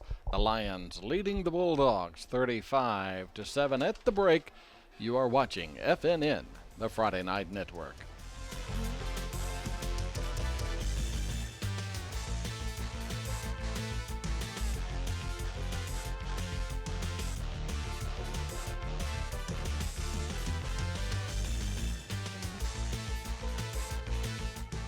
Health insurance is on everybody's mind right now. You either don't have it or you have it and you think it's too expensive. And you probably feel like you don't have any options. We can help. We are InSphere Insurance Solutions. We offer health insurance plans from major carriers nationwide and likely have a plan that can save you money. Whether you're self-employed, on a COBRA plan that's about to expire, or you simply don't have health insurance where you work and you need it, InSphere Insurance Solutions can help you. Our agents will help you find coverage you can afford from great companies like Humana, HealthNet, Aetna, and United Health One. InSphere Insurance Solutions is an authorized agency in all 50 states, including the District of Columbia. Plans may not be available in all states. 800-430-0758. 800-430-0758. 800-430-0758. My business started in the basement of my home, and that's the honest truth. I've increased the size of my workforce by 50% in the last 6 months. I think small business is what really drives Alabama. One of the reasons Steve works so hard to create jobs, he really cares about his employees and their abilities to provide for their families. Well, first priority is we got to create jobs. I know how to create jobs. We've done that for the past 3 months in this down economy. My top priority is putting the people of Alabama and my friends in this area back to work. Is your business growing and now you need a new and bigger building? Has your organization outgrown their facility and now it's time to expand? Do your hobbies require the need for more space? If you're paying rent, but now you want the advantages of owning, the prospect of financing, construction, and on-time completion may seem out of your reach. General Steel Corporation has the answer. A pre-engineered steel building from the General will not only look great and satisfy almost any need, but you'll save time and money. Our team will help you create your building and deliver it to your location. We offer design services to help you present your concept to board members, bankers, or for fundraising. And the General can even help with financing. General Steel is a name you know, with quality backed by a 50-year structural warranty. Call today and find out how easy it is to have the building you want. You may even save up to $20,000 with rebates. If you need space, you need the General. Calhoun County, Alabama is a natural attraction regardless of what your vacation checklist consists of. We're invigorating outdoors, amazing cultural sites, mouth-watering food, and southern hospitality. Calhoun County offers an unbelievable selection of unique opportunities, from museums to sports to outdoors to historical sites. For the outdoor enthusiast, Calhoun County offers kayaking and fishing to mountain biking and hiking. So don't wait another minute. Visit Calhoun County today. For more information, go to visitcalhouncounty.com or call us at 800-489-1087. Halftime activities winding down from Munford Stadium. It's been all Munford. Home team first 24 minutes of this game. 35-7 is the halftime score. And in the first half, Munford scored first, and then they scored again, then they scored again, and then Aniston scored, and then Munford scored again, Munford scored again. That kind of sums it up, don't you think, Josh? I think that's the way it's yeah, exactly. That is that in a nutshell. You know, they had that kickoff return. Special teams will do something for you, but you've got to be able to put points on the board with your offense. Well, actually, the way it went was 71-yard drive to start this football game for Munford on their opening possession. The touchdown run, the 25-yard run by their fine senior quarterback. He does it all. That's Mateo Garrett. The point after was good by Brian Strickland. It was 7-0. Very next possession, Munford on the scoreboard on the 25-yard run again by Calvin Smith. Again, Strickland made the PAT, and it was 14-0. And then with 1:49 remaining in the opening quarter, it was Tavon Lawson from 4 yards out for the third score of the evening for the Lions. And again, Strickland was true on the PAT, and it was 21-0. And then the ensuing kickoff is Aniston's only score of the football game on that 82-yard return by DeMarcus Thomas. The point after by Dobbins was good, and we went into the second quarter with Munford on top of the Bulldogs 21-7. And then it was time for Munford in the second period to add some insurance at the 3:38 mark on the 4-yard run by a 4-yard touchdown pass, I should say, from Garrett to Haynes. Again, that was capping off a 64-yard drive. Strickland made the extra point again, 28-7. And then at the 1:44 mark of the second quarter, the 26-yard run by Tavon Lawson. Again, another extra point by Strickland, and that's where we stand. It's been all Lions in the first 24 minutes. You're right. When you say Mateo Garrett does it all, he does it all. And he's got help by Tavon Lawson, who is also just a tremendous playmaker. They've got guys that can just do things. They can do things all night long. I mean, they have one after another. One steps off, another one makes a play. If this score holds, Munford will move to 7-0, a perfect 7-0 in region play, 8-1 overall. And then as far as positions 2, 3, and 4, it's yet to be completely or fully decided, but it's Munford right now, followed by Lincoln, Jacksonville, and then a fight for that fourth and final spot with Alexandria, Cleburne County, and Aniston. Of course, you see it right there, Cherokee County and Hokes Bluff. They just have one more game of football next Friday night, and they'll roll out the basketballs, but that's the region standings to this point. A lot of games being played in the area with obvious playoff implications. So just make sure you catch those scores. And as you see there, Munford has it wrapped up as far as the region is concerned. Only loss of the season coming to a team over in Clay County, that's central of Clay County, and we all know about the football program there. But Munford, a team that Josh could really make some noise once postseason play gets underway in 2 weeks. Oh, you're right, and I got a feeling they're going to make a lot of noise. They're just getting started. It seems like when they get their fire going, that all they're going to do is roll over people that they played, just like they're doing tonight. They seem like they're a team capable of coming out and doing this week in and week out. 35-7, Munford on top of Anniston. Both teams are back on the field. We'll step aside, take one more break, and we will be back with the third quarter kickoff. You're watching FNN.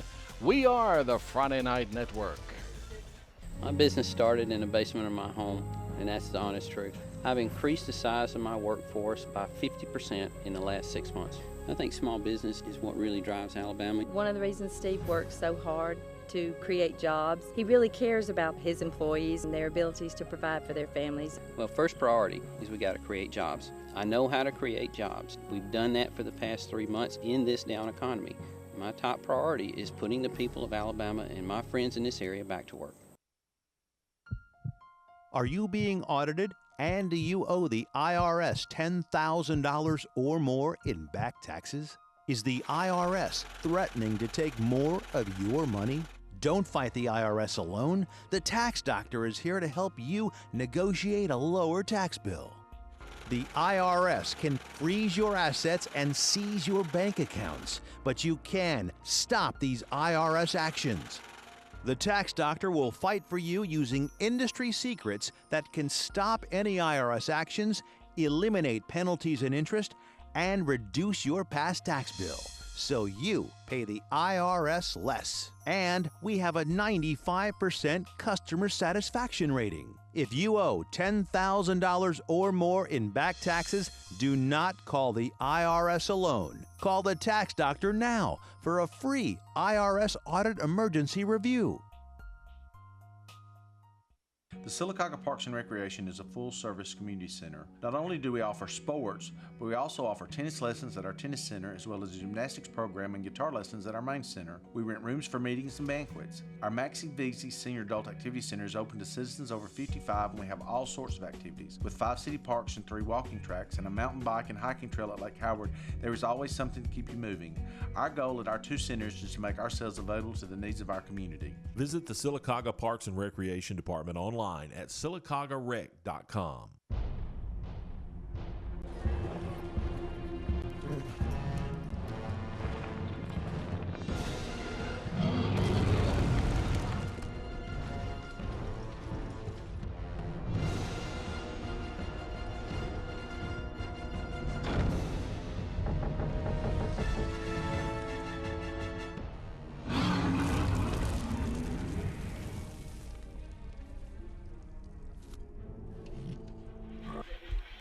And welcome back, Munford Stadium. We're ready for the third quarter kickoff as the Lions will be kicking to the Bulldogs. The Lions enjoying this 28-point lead at the intermission. Strickland's kick is away, and it's fielded at the 20-yard line. And when he caught the football, his knee was on the turf, so that will not be a return.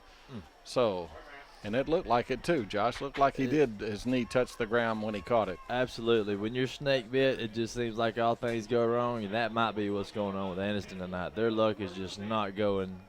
They're just not having any good luck at all. He was wanting to toss it back to DeMarcus Thomas, who had that long kickoff return, but when your knee hits the ground, the ball is dead. So it will be Anniston football, first down from their own 21-yard line, just underway, third quarter. Friday Night Network's coverage of the Bulldogs and the Lions.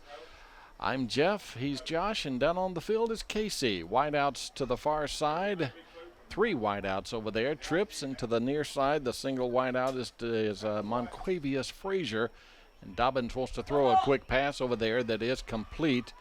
And moving across the 25 up near the 28, maybe the 29-yard line on the receiving end of that pass was Quindarius Jackson. Earl Moss was over there to make the stop. It will be second down and 3. Josh, I think you got an update on one of the games being played in the area. Yeah, sure do. Jacksonville game. They are playing Alexandria tonight, and they are up 10-3 at the half. So that's a big game. a region game right here, so we'll see what Jacksonville can do if they can finish them off. 2nd down and 3 at the 29 for the Bulldogs, and they'll run first down crossing the 30 up near the 33, maybe the 34-yard line. That's Donovan Lucas, the senior running back for Anniston, and that is indeed going to be a chain mover. 1st and 10 now for Anniston, the ball resting at the 33. He got outside just far enough to get to the sidelines and get to the marker. He was running right at the stick, so he knew where he needed to be. That was Corey Smith, and again Earl Moss and Bussey all in on the stop for Munford. Anniston first down at the 33. Quick pass over here and going nowhere. Well, I take that back. Fighting off a tackler. Boy, that was strength on display right there by wide receiver Quindarius Jackson. I thought they were going to take him down for about a 1-yard loss, but he was able to fight off the Scales tackle attempt and pick up positive yardage. Yeah, Scales has got to do a better job of wrapping him up, keeping his hands on him, wait till he get help arrive so he can bring him down behind the line. It's a 9-yard gain, 2nd down and 1 at the 41. Dobbins to Thomas. And Thomas will be stopped short of the first down. Quick pass over there on the far side, the wide side of the field. Thomas caught it and tried to come back to the near side, but there were a lot of red jerseys to take him down for no gain. It almost looked like the same play, Jeff, and that's exactly what Munford wants to do, is bring him back to the middle, because that's where he has help. So he kind of played right into the defense's hands. Have a timeout on the field taken. So with 9:55 remaining in the 3rd quarter, we will take a break as well. And Anniston trails Munford on FNN, the Friday Night Network. Calhoun County, Alabama is a natural attraction regardless of what your vacation checklist consists of. We're invigorating outdoors, amazing cultural sites, mouth-watering food, and southern hospitality. Calhoun County offers an unbelievable selection of unique opportunities, from museums to sports to outdoors to historical sites. For the outdoor enthusiast, Calhoun County offers kayaking and fishing to mountain biking and hiking. So don't wait another minute. Visit Calhoun County today. For more information, go to visitcalhouncounty.com or call us at 800-489-1087. 3rd down and 1 for Anniston at their own 41. And the Bulldogs will scrimmage, and Dobbins wants to throw, pumps once. Now he fires a pass that is picked off by Munford. Picked off by Munford. Yeah, did a little juggling act, did the wide receiver Thomas. And it falls into the waiting arms of Munford's, I think that's Takeo Hall, and it was. Hall with the INT. 2nd turnover of the night by Anniston, and Munford is in business on Anniston's side of the 50. Exactly what Anniston didn't need. He did a great job getting away from the defender to get the ball to the guy, but the ball was tipped, juggled a couple of times, and just fell right into his lap. So a short field for Munford to operate at the 38-yard line of the Bulldogs. Garrett remains in at quarterback, and he'll call his count. Got running backs either side of him. And Garrett will take, and short yardage on the play. The ball carrier is Charles Smith. Smith has a couple of yards down to the 36-yard line. He's taken down by Kevontae Reyes.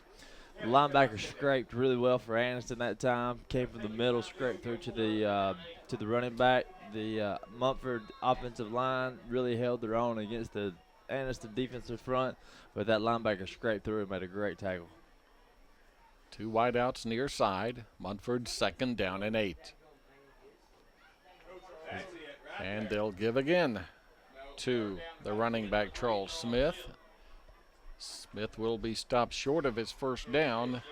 It's 3rd down now. The ball just inside the 30-yard line. As Munford, wasting no time at all, comes to the line of scrimmage needing a yard. You almost think they would slow it down a little bit right now just to run the clock. But their speed, that's the way they play. They play fast, and that's just what they're most comfortable doing. Garrett looks to the sideline, gets his call now. 3rd down and 1. Just inside the 30-yard line. first down yardage or close to it? Yes, Oh, he's got it, and even more on second effort. The ball carrier is Calvin Smith, and Smith, when he needed a yard, is able to pick up about 5 on the play. It's a chain mover, and you can see the play there. He runs off right tackle. He's hit at the line of scrimmage, got it denied going to the turf there. It took more than one man to bring Smith down as he moves it inside the 25 to the 23. Several plays tonight, Smith has shown great vision and great balance to be able to see the outside and get there where he needed to be. And Garrett wants to throw on first down into the end zone. Yes. It is batted down in the end zone. The intended receiver over there was McGee, but there is a penalty marker on the play. You saw it. A lot of contact in the end zone, and it's going to be pass interference on the Bulldogs. Good thing it's not in the NFL, or they'd be on the 1 foot line. Yeah, it's a 15-yard step off at the high school level. Actually, on this, it may be a half the distance. Well, he's stepping it off from, the 24-yard line, so he will go half the distance to the 12. Yeah. And from there, it will be 1st and 10 Munford.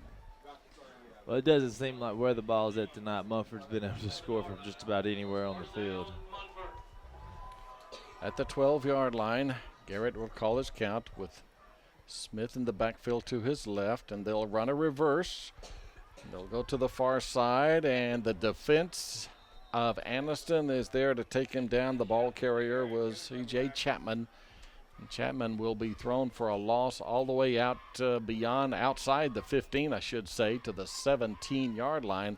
It's a loss of 5, make it 6. It will be 2nd down and 16. Jeff, was it just me, or did it look like after he got the reverse pitch that he was looking to throw the ball? It's very possible. Yeah, and really may have had no time to throw it because there were white jerseys in the backfield already.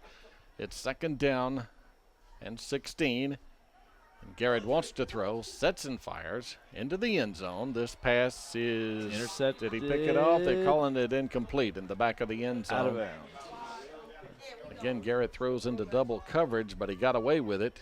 Incomplete pass to bring up a 3rd down. Garrett rolls near side, throws, and there you see it. Back of the end zone into double coverage, but they're calling it incomplete. The interception occurred beyond the end line, so that's an incomplete pass.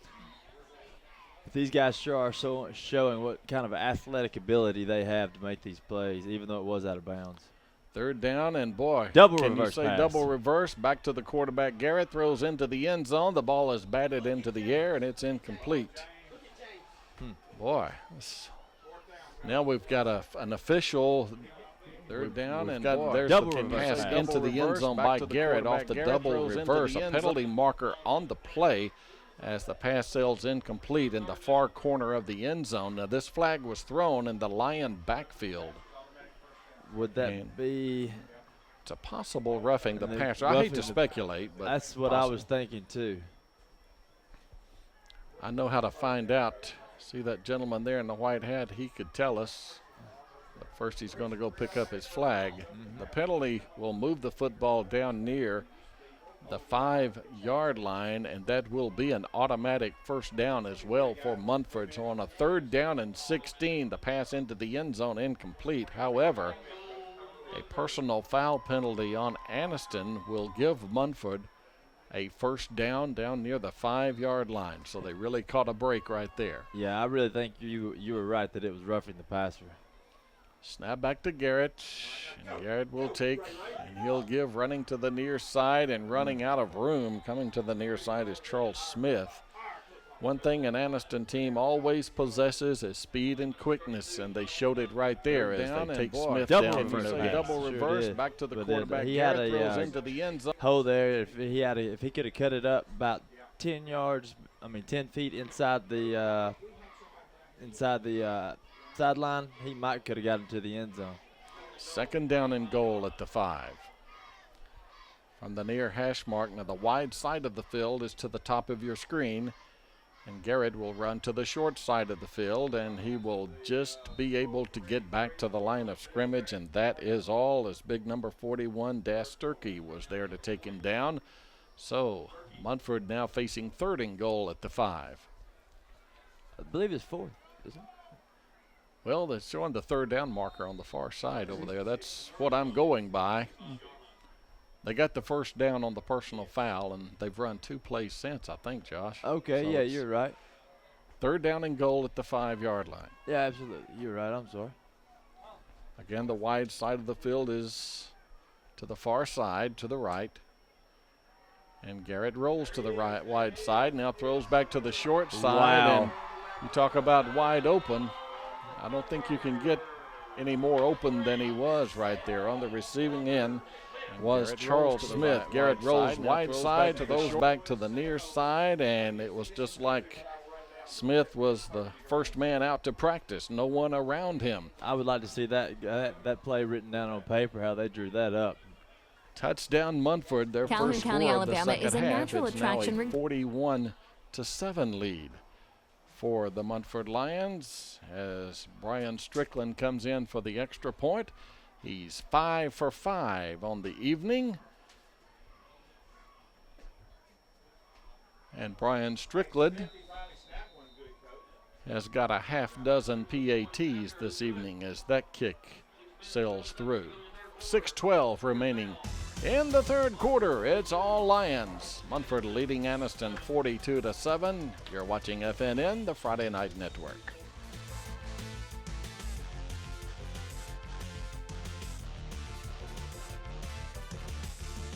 My business started in the basement of my home, and that's the honest truth. I've increased the size of my workforce by 50% in the last 6 months. I think small business is what really drives Alabama. One of the reasons Steve works so hard to create jobs, he really cares about his employees and their abilities to provide for their families. Well, first priority is we got to create jobs. I know how to create jobs. We've done that for the past 3 months in this down economy. My top priority is putting the people of Alabama and my friends in this area back to work.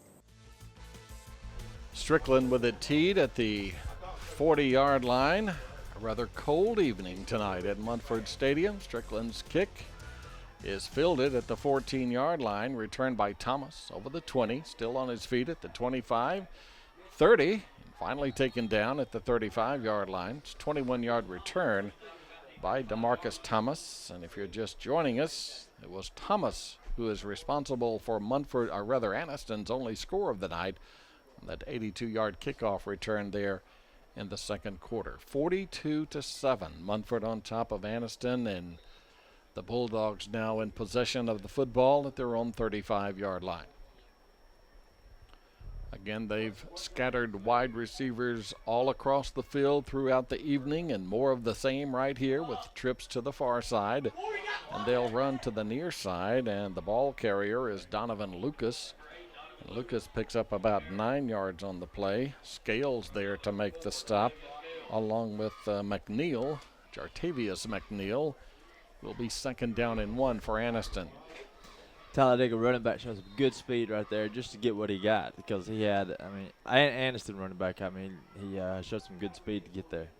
Needing a yard on 2nd down, and Dobbins will call his own number.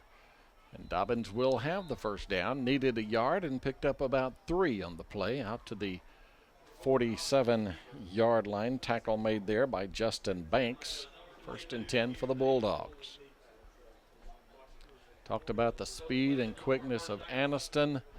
I'm an old man, but I will always say that the fastest and quickest football team in high school I ever saw was the 1989 Aniston team coached by Barry Holliday. First down yardage, or first down play, yardage up to the 49-yard line, and a quick takedown by Munford after a 2-yard pickup on the pass play from quarterback Dobbins to his wide receiver Darius Carter. Give him the 50-yard line, 2nd down and 7. And it's funny you bring up that 89 team, Jeff. Coach Bullock and I were talking this week, and he said he has 4 guys who he believes could start at wide receiver for that team. Yeah, that was a heck of a football team. Dobbins on the carry. He runs out of bounds after a short gain. I believe they had 4 guys end up with NFL contracts. Probably, yeah. I know Orlando Waters, Eric Davis, Larry Bowie, and Steve Christopher. Well, Christopher's the quarterback. They had Tracy Pilot at a wide receiver.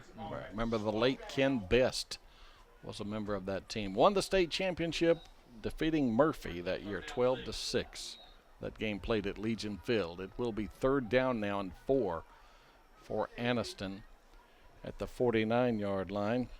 You know, just a few years later, Anniston won yet another state championship when Rodney Bivens was the head coach in 1994. Sure did. And in '89, Oxford won it also. And Anniston, I was at that game. It was one of the first games I ever went to with my father. Anniston had them by about 5 touchdowns in the second quarter. From the 49, 2nd down call. Fumble picked up. There he goes.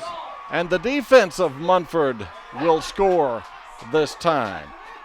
That's Corey Smith, the senior. He just picked up the game piece as it popped loose, and all he had to do was run. All he had, just get there. Don't trip, don't fall, and just get in the end zone. So the From the 3rd 49, turnover of the evening. There you call. see it. The Fumble. ball popped up. There he goes. Corey Smith And the defense of said, Munford what do I do now? will He knew score what to do. He this takes time. it to the house. Touchdown, That's Munford. Corey Smith, the It's senior. Now He a just 48 picked up the to game 7 piece lead as it just popped loose like that and- by the Lions. You think that's the fastest he's ever ran? Well, if that fence hadn't been down there, he may still be running. May run to It might Oxford. It might be one of those Bo Jacksons where he just hits the tunnel and keeps on going. Run to Coldwater. All right, Strickland in for yet another extra point, and he squeezes it through. And Munford just keeps on keeping on. It's 49-7 now. The Lions lead. The Bulldogs will take a timeout on FNN, the Friday Night Network.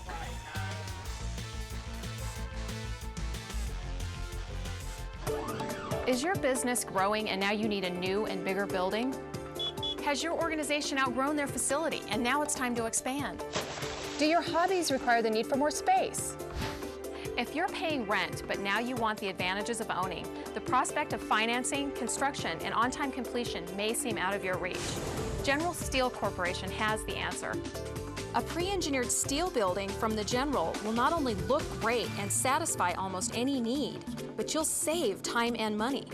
Our team will help you create your building and deliver it to your location. We offer design services to help you present your concept to board members, bankers, or for fundraising. And the General can even help with financing. General Steel is a name you know, with quality backed by a 50-year structural warranty. Call today and find out how easy it is to have the building you want. You may even save up to $20,000 with rebates. If you need space, you need the General. Kick return by the Bulldogs as the ball hits the turf. It's picked up and it hits the turf again. Can history repeat itself? Well, we got a flag on the field, though. Yeah, we got a penalty marker down. We got a loose football that's recovered by Munford. We've got to let Rusty Burroughs sort this baby out. It may be back-to-back turnovers on Aniston if this. I believe it'll be a fumble hold holds. on Anniston, and they'll probably decline that and tell the Eagle keep the ball. And that's exactly what it is. It's a hold against the return team. That is Aniston, and obviously Munford will decline that penalty, and it will be 1st and 10 Lions at the 43-yard line. And I look to the near sideline where Coach Wagner has his offensive troops gathered up, and you do not see Monteo Garrett in that group, as Monteo, the quarterback, will get the rest of the night off, and a lot of new faces are going to make their way onto the playing field for the team wearing red. And that's the way it ought to be, Jeff. Get some guys out there, get them some playing time, some experience. You know, this is it's for everybody. Now in at quarterback is Avery Harris. Avery is just a freshman. And Harris will take the football and give it to Christopher Haynes, and Haynes will get maybe a yard down to the 40, make it the 42-yard line to bring up 2nd down and 9 yards to go. That was Sturkey again making the stop, along with Gerald Bowie for the Aniston team. 2nd down and 9. But Chris Haynes, he sure did show some speed to get to that corner. Again, Harris in, replacing Monteo Garrett. Garrett has the rest of the night off, as does a lot of the first unit, offensive unit for Coach Wagner's Lions. Harris will take, and well-deserved time off. The football carried by Justin Banks. Banks will move it down to about the 35-yard line. That's a pickup of 8 yards on the play. It's 3rd down and 1 now from Munford. Michael Goins is into the game at a wideout position along with Landon Scott. No hurry at all, and why should they be in a hurry? Munford with a 49-7 lead, and they're operating on Anniston's side of the 50 at the 35 with a 3rd down and 1.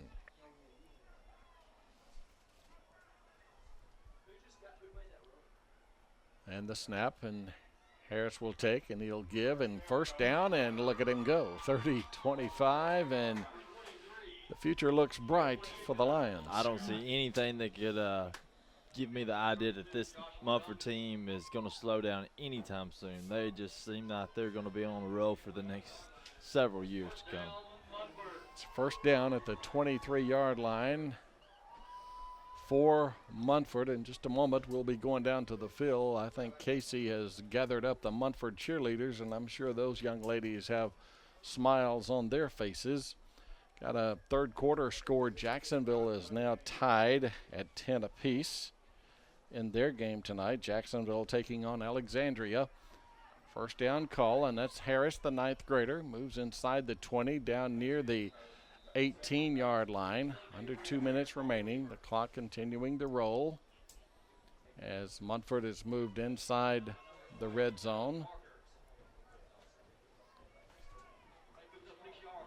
And okay, let's do it. Let's go to Casey. Casey is down on the field, and she has with her the Munford cheerleaders who have had a lot of fun here this evening as the Lions look to win their 8th game of the year. Hey guys, I'm down here on the field with the Munford cheerleaders. They're going to cheer for you tonight since we've got a big lead, and here they are.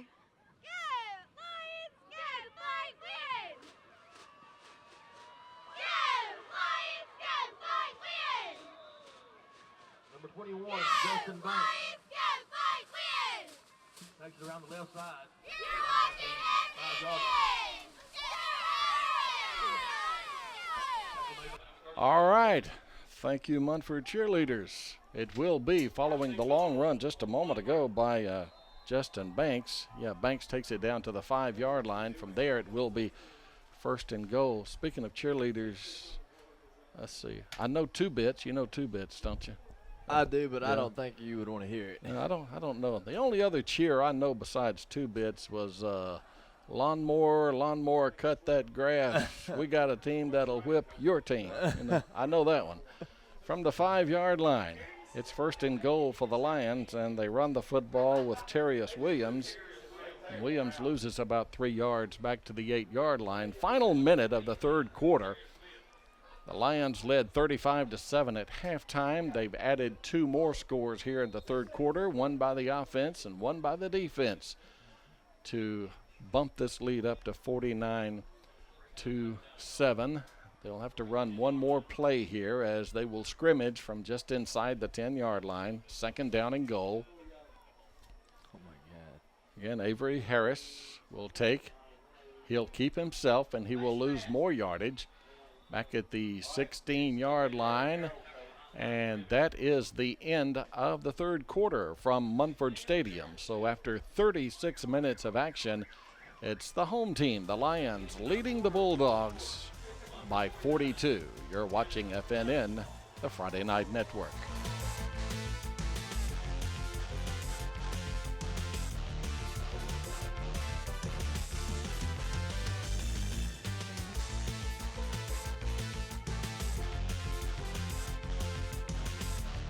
My business started in the basement of my home, and that's the honest truth. I've increased the size of my workforce by 50% in the last 6 months. I think small business is what really drives Alabama. One of the reasons Steve works so hard to create jobs, he really cares about his employees and their abilities to provide for their families. Well, first priority is we got to create jobs. I know how to create jobs. We've done that for the past 3 months in this down economy. My top priority is putting the people of Alabama and my friends in this area back to work.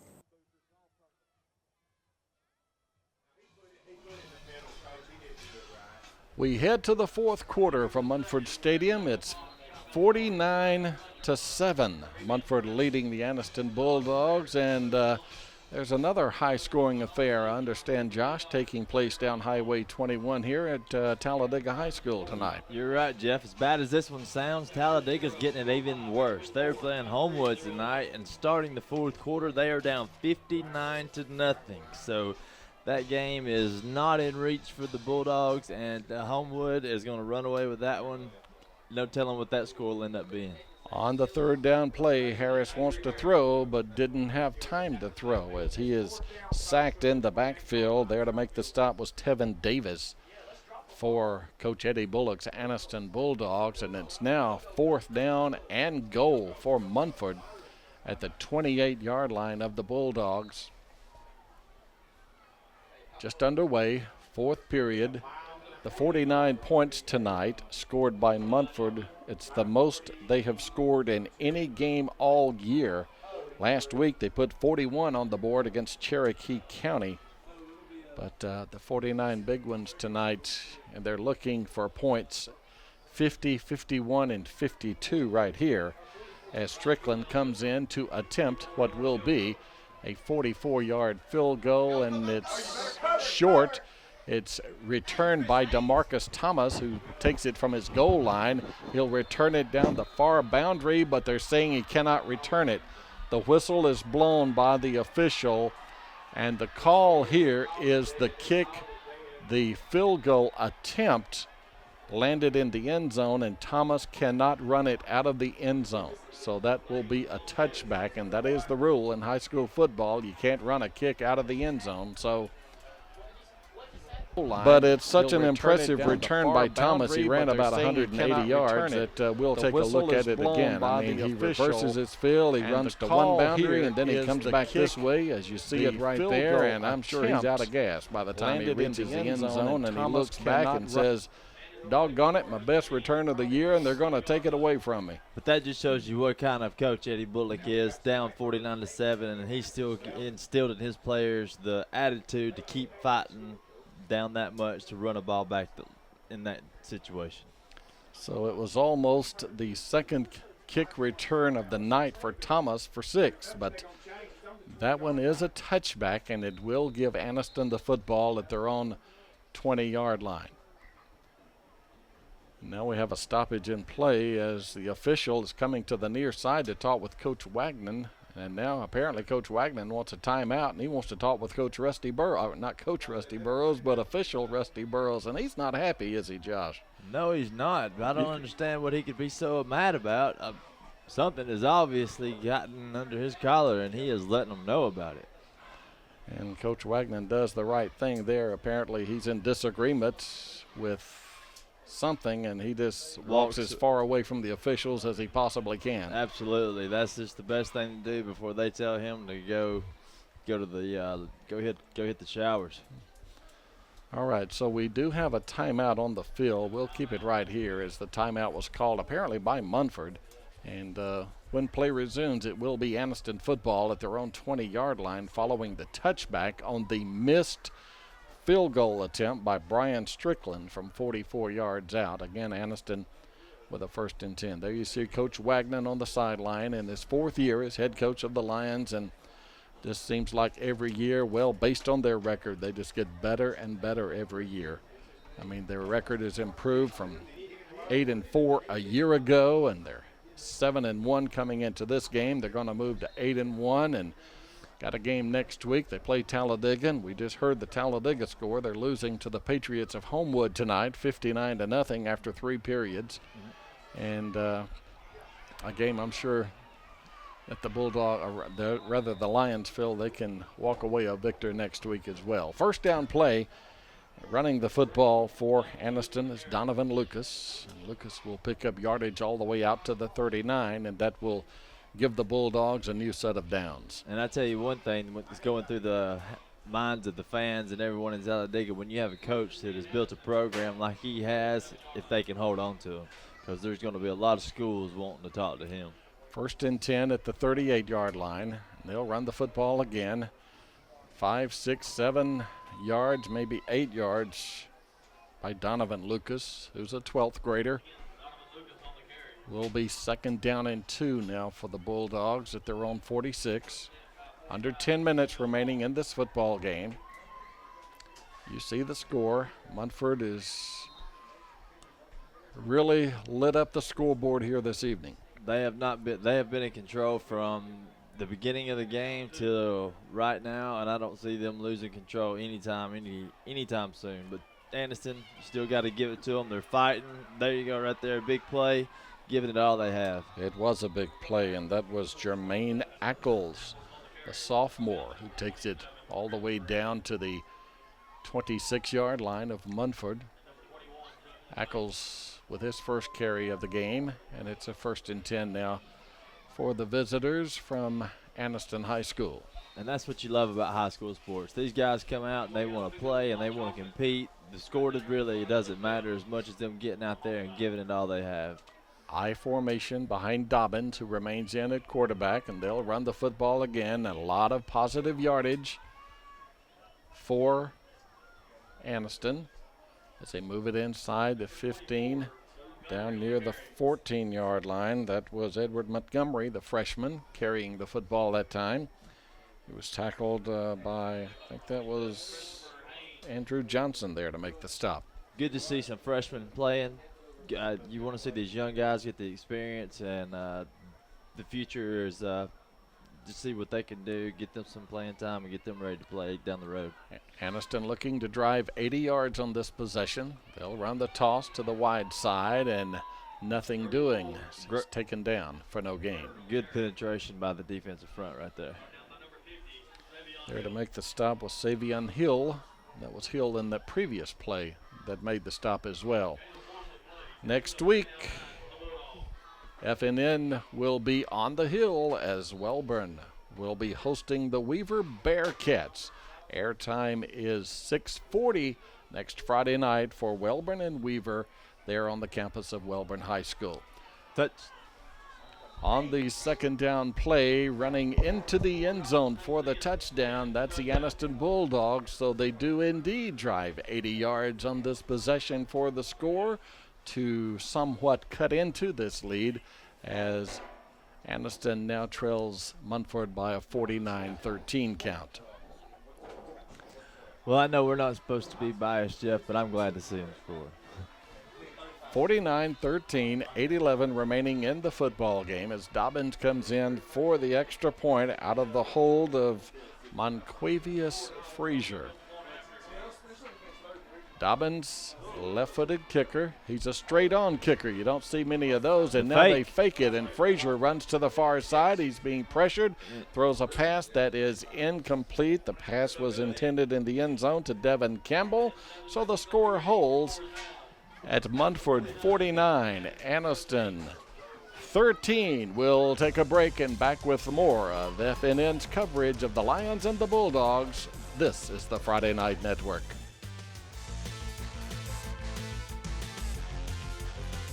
Calhoun County, Alabama is a natural attraction regardless of what your vacation checklist consists of. We're invigorating outdoors, amazing cultural sites, mouth-watering food, and southern hospitality. Calhoun County offers an unbelievable selection of unique opportunities, from museums to sports to outdoors to historical sites. For the outdoor enthusiast, Calhoun County offers kayaking and fishing to mountain biking and hiking. So don't wait another minute. Visit Calhoun County today. For more information, go to visitcalhouncounty.com or call us at 800-489-1087. And welcome back to Munford Stadium. And yes, Josh, it is football weather. I've seen more blankets tonight, more coats, more heaters, even got a kerosene heater down here in front of us. But a lot of folks are being covered up here, and I can understand why, because it is a chilly Friday evening in Munford, Alabama. You're right. Everybody's bundled up, and it finally does feel like football season. That's what it is, cold, but you still got a good crowd out here supporting the players. I think it's going below the freezing mark here this evening around the Munford area. Kickoff return by Christopher Haynes, and Haynes takes it out to the 32-yard line, and from there it will be Munford football with a 1st and 10. Talked about all the new faces that are in the football game tonight, a game that was decided a long time ago. There you see Haynes coming to the to the sideline already with a touchdown in this football game. Jakari Robinson is into the football game, as is Christopher Couch. Also lined up at the right tackle position for Munford is William Jones. The tight end is Dakota Powers. Harris is the quarterback, and Harris will take, and he'll give. And boy, the pads and the leather is a popping down there, as maybe a gain of only 1 on the play, as Sturkey was there to make the stop for the Bulldogs. You're right. He made that first guy miss, but once he got back to the line of scrimmage, there was somebody there waiting on him with some authority. That was Nicholas Parker, the ball carrier. A gain of maybe 1 to the 33, 2nd down and 9. 35-7 the score at halftime. Here in the second half, Munford has increased its lead now to 36. Snap back to Harris, and Harris will take, and he'll hand the football off, and that's Jacob Turner. Very close to the first down. See his knee hit the ground at the 42. But they're calling it first. No need to measure. They'll just move the chains. 1st and 10 for Munford now at the 42-yard line. Some of the crowd has made their way toward the exits as they feel Munford is well in control of this one. You're right. You can't blame them. It is cold, but you still have a very good-sized crowd here. The bleachers are still over halfway full, and then, you know, you got a lot of support for this community who wants to see them win and win big. Landon Scott along with Michael Goins. The wideouts to the near side. Running backs either side. Freshman quarterback Avery Harris, who's in, replacing Monteo Garrett. Nothing wrong with Monteo Garrett if you're just joining us. He was given the 4th quarter off due to the fact there's such a wide spread in this game.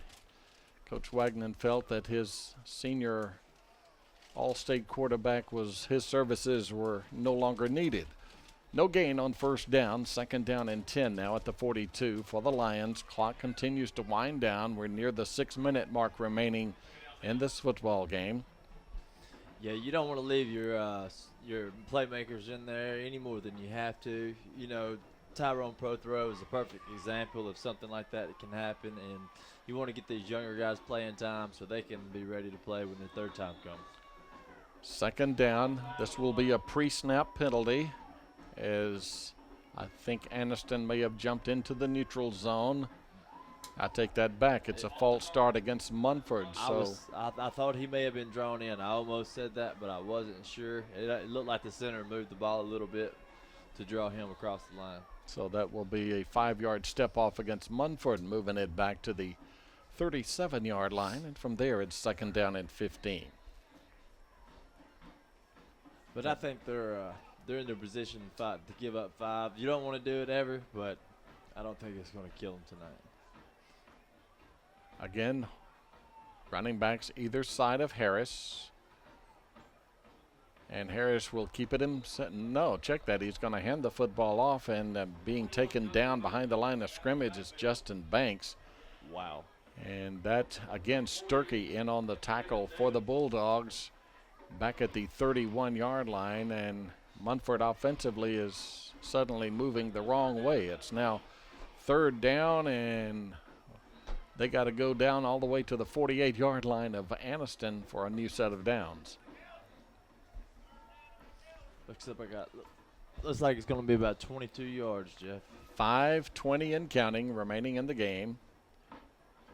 Munford will move to 8-1 on the year, while Aniston will drop to 5-4. And their hopes of reaching the playoffs will come to an end. On the 3rd down play, they just run the fullback inside. That's Colton Helms, the sophomore. And Helms just gets a couple of yards. And Munford will be happy with,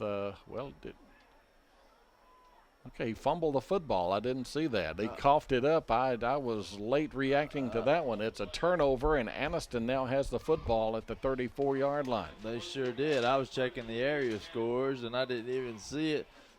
So give it to Aniston and see if they can put a few more on the board. 1st and 10 at the 34 now for the Bulldogs.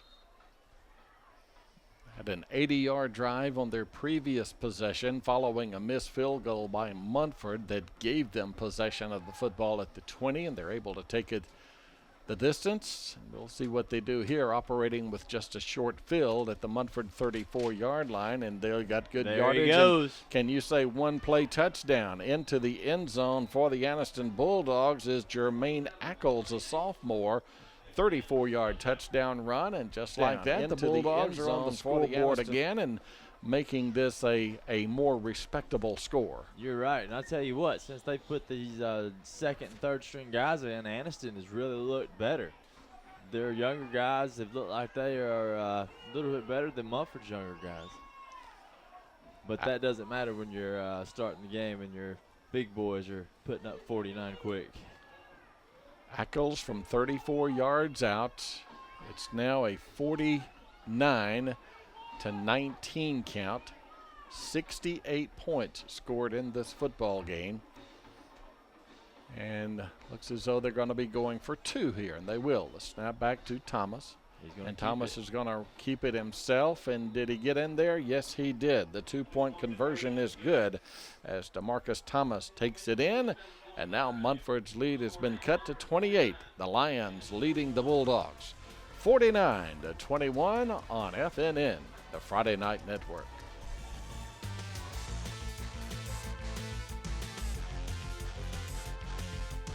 Calhoun County, Alabama is a natural attraction regardless of what your vacation checklist consists of. We're invigorating outdoors, amazing cultural sites, mouth-watering food, and southern hospitality. Calhoun County offers an unbelievable selection of unique opportunities, from museums to sports to outdoors to historical sites. For the outdoor enthusiast, Calhoun County offers kayaking and fishing to mountain biking and hiking. So don't wait another minute. Visit Calhoun County today. For more information, go to visitcalhouncounty.com or call us at 800-489-1087. The kick is in the air. It's returned by Munford across the 25, the 30, still on his feet across the 35 up to the 36-yard line. From there, it will be Munford football. 1st and 10. Do you love team mascots? How about the Lions mascot? Casey is with the Lion mascot right now. Let's go to the field.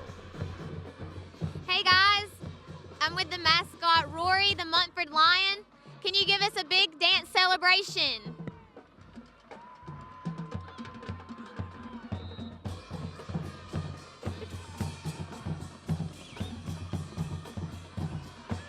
Thank you so much. Back to you guys. You do that, Josh? I can, but I think I won't, just because I can't really. It may be a good night to be a mascot. You know, I mean, it's got to be warm. I bet he's warmer than anybody in the stands. Yeah. First down from the 36-yard line, losing yardage on the play, losing about 4 yards. That's Nicholas Parker. Well, let's see, his forward progress was to the 34, so just a 2-yard loss. Will be 2nd down and 12. Clock just winding down here in this football game. Under 4 minutes. Munford in no hurry at all. They'll use all the play clock. Again, Avery Harris is the quarterback. 35-7 was the score at halftime. Munford scoring in the second half had a 5-yard run by Smith, a 5-yard pass to Smith, and a 48-yard fumble return by Corey Smith on the defensive side for the Lions. Up to the 44-yard line on this play. Will be 3rd down, short of the 1st down. 3rd down, about 1.5 yards. The ball between the 44 and the 45-yard line. Under 3 minutes remaining now. If Munford can get a 1st down here, they could just about run out the clock. If not, that may give Aniston one more possession, and the Bulldogs have scored on their last 2 possessions. They sure have. But you're right, I think one more 1st down, and that'll probably end it. Need about the 46.5-yard line, and they'll There hand the it football off. They got more than a 1st down. They may How have a about 6? touchdown. Yeah. Can you say touchdown, boys and girls? As taking it the distance is Justin Banks, the junior. 3rd down and about 2 yards to go. Instead of getting 2 yards, they picked up about 56 yards on the play. Another touchdown, and Munford on top 55 to 21. There you see in the open field, taking it the distance, Justin Banks 3rd down the touchdown. And the Lions are adding, well, the speed limit of 55 now on the scoreboard. And I think that's all rushing touchdowns except for that one that he threw back across the middle. Yeah. So their running game has been on point tonight. I'd like to know the yardage they've racked up. Yeah. The speed limit is 55 in some areas, right? Yeah, I-20. All right. Brian Strickland is not into the game for this extra point. And we've got a bad snap from center, and picking it up and running the football to the far side. And in for the extra point try, that was Elijah Thomas, the bad snap. And Elijah just picked it up, and he did the right thing. He tried to make the best of it and run it into the end zone, but he was taken down near the 5-yard line. Way to go, Elijah. So the score will hold at Munford 55 and Anniston 21, as the Lions will kick once more back to the Bulldogs. And just an impressive performance here tonight. Everyone knowing that this was a must-win for the Anniston team. And, boy, Munford came out here tonight, Josh, and in the first couple of minutes they took charge. They just wanted to spoil any chance Aniston had of making the playoffs. And you're right, this has been an all-around dominant performance. The only thing I've seen that they could work on has been their snaps on punts and extra points, like that one right there. But other than that, they've been clicking on all cylinders. Looked A-plus performance. Well, you know, Coach Wagner was talking this afternoon. I mean, you want to win every game, and you know, I mean, all coaches do and all players do, but you know, this game really didn't mean that much to Munford as far as the playoffs were concerned or anything like that. But as Coach Wagner said, you still want to improve, and to improve you got to play. So there's the kick return, and running the football for Aniston and running to the far side and not going very far is Donovan Lucas. And Lucas is finally pushed out of bounds over there near the 28-yard line, so it's 1st and 10 now for Aniston. Yep. They will scrimmage at their own 28. Yep, and go back to what you said, winning every game is right, and definitely this game is instilling confidence in these boys. I mean, it's just giving them the thought, it's just putting in their head that they can put up points in big numbers and that they'll be able to do it as much as they need to. It's just confidence is huge. 1st and 10, Aniston at the 29.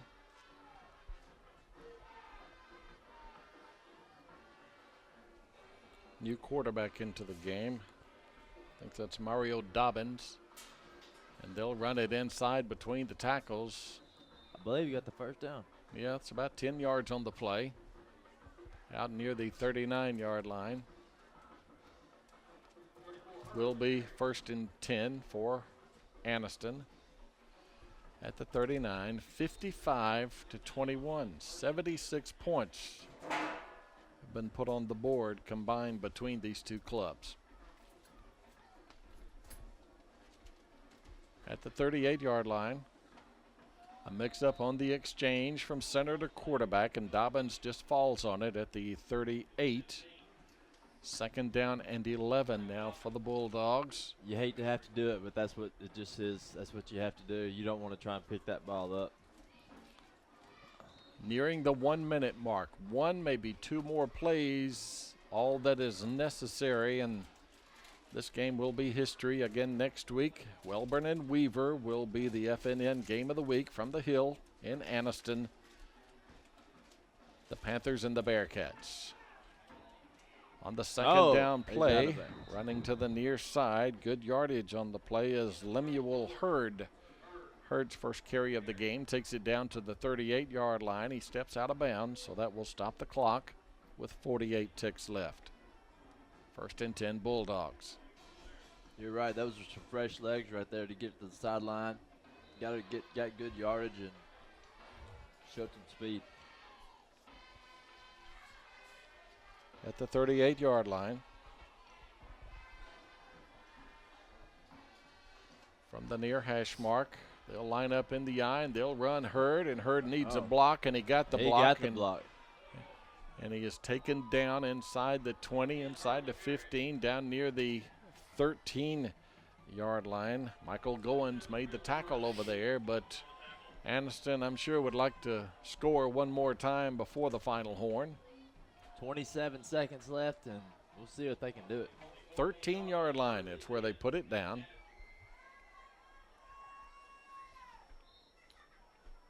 I know if I'm coaching, I'm going for it. At the 13, again, each team able to play everyone that put on the old shoulder pads here tonight. If all the Bulldog players seeing action, same can be said for the Lions. And on the first down call, there is a loose football on the snap. And Munford has recovered it. And that's going to be it. So Munford will just have to snap it one time, and this game will be history. At the 14-yard line, it will be Munford football. So the Lions will move, as I said, to 8-1 on the year. There you see the score with 18.8 seconds remaining, and Aniston drops to 5-4. Next week, Munford will be hosting Talladega, and Aniston will be taking on Carver of Montgomery. Of course, that's stepping out of region play next week, as is everyone across the state of Alabama, as tonight is the final night of region play for all teams. And this will put Aniston actually at 3-4 in the area, so you never want to go under 500, but that's just the way the game is tonight. Snap back to Harris. He takes a knee. The clock is under 10, 9-8. Both teams are making their way to their respective sidelines, and this one is over. The final score, Munford has defeated Aniston tonight by a score of 55-21. And I don't know if Casey may try to get a word with Coach Wagner or not. I guess we'll. But Jeff, it was a good, hard-fought game. It was a clean game. You didn't see any chippiness out there. Even when the score got away, the emotions can get the best of the losing team, and you didn't see anybody taking any cheap shots or anything like that. So that shows a lot of class by both teams, especially the Aniston team, who was down by big early. Yeah, they really were. I mean, Munford comes out and they score their first 3 possessions of the football game to take a first quarter lead of 21-0. Aniston did come back via the special teams unit on the 82-yard kickoff return by Thomas to cut that lead back into 21-7. But even when the lead was 21-7, Munford, you still felt the Lions were in control. It was never out of hand. I mean, it was exactly. They were in the driver's seat. Aniston was always trying to play catch up, and that just shows you that Coach Eddie Bullock has really put some discipline into this Aniston team and shown them class and act like you know what you're doing and do the right thing. Yes, that's exactly right. Again, the Bulldogs, a team that drops a tough one here tonight as Munford. And, as you progress through each week, you want to get better and better and better. And, boy, their offense here tonight, as we said, they put the most points they put on the board all year. 55 big ones coming into tonight. The most they've ever scored at a game this season was the 41 they posted last week. But that was 55, and, they could have scored a whole lot more, really. You're right, they could. And like you said, they're getting better each week, so it'll be exciting to see what they do next week. 8-1 now the Lions as they look ahead to the 10th and final week of the regular season. And they're playing a team that they beat for the first time in school history a year ago. A game played at Mary Dumas Stadium when they defeated the Talladega Tigers. And what a game that was last year, as Munford scored in the final minute to defeat Talladega. And they got them at their house here tonight, or next week, I should say. So they like their chances next week at home. They sure did. I remember that game, Jeff. And next week, I'm sure Talladega will be looking for some revenge, and it'll be one probably for the books, because both of those teams won't at each other, and I'm sure they'll give each other their best shot. Let's take a break. We'll be back when we return. Casey will be with Coach Wagner. We hope you are listening, Darwin, watching and enjoying. You name it, you got it right here on FNN, the Friday Night Network. Is your business growing and now you need a new and bigger building?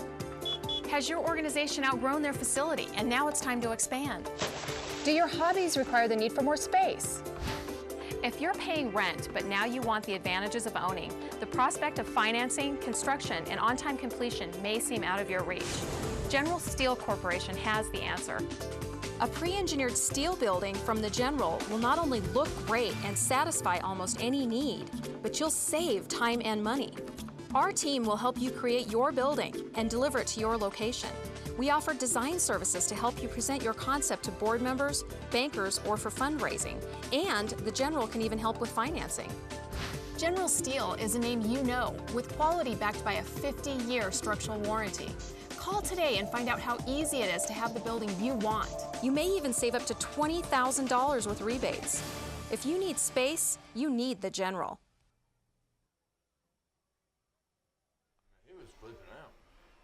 And welcome back to Munford Stadium this winning night for the homestanding Munford Lions. 55-21 is the final score. Again, the Lions improving their record to 8-1 as the Bulldogs drop to 5-4 with one regular season game remaining for both these squads. Again, as I said earlier, Anniston will be taking on Carver of Montgomery next week, while Munford will be hosting the Talladega Tigers. You could hear the Munford High School alma mater behind me as the team comes over in front of their student section to enjoy that alma mater. I understand that Tavon Lawson, and I do see Tavon Lawson along with quarterback Monteo Garrett have joined Casey Jacobs on the sideline.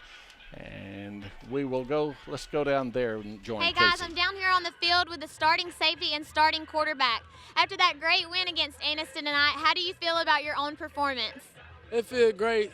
We region champs. It's been since 1992 since we region champs. It was one of our goals coming into this season. So I told my guys at the beginning of the season that nobody on our schedule either. So we came out and we fight and we came out on top. We did what Coach said. We came out and got the job done. We clapped, we scrawled, everything. We did what we had to do to get the win. Well, congratulations to both of you again and good luck in the playoffs. Thank you. Back to you guys. All right, thank you very much, Casey.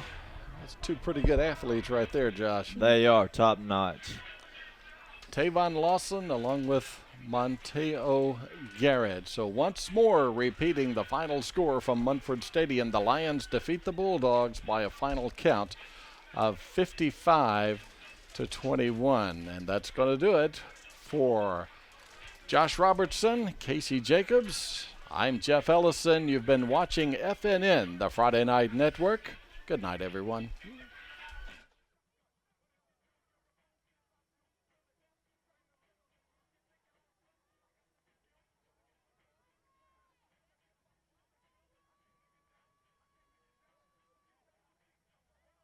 This has been an exclusive presentation of FNN, the Friday Night Network.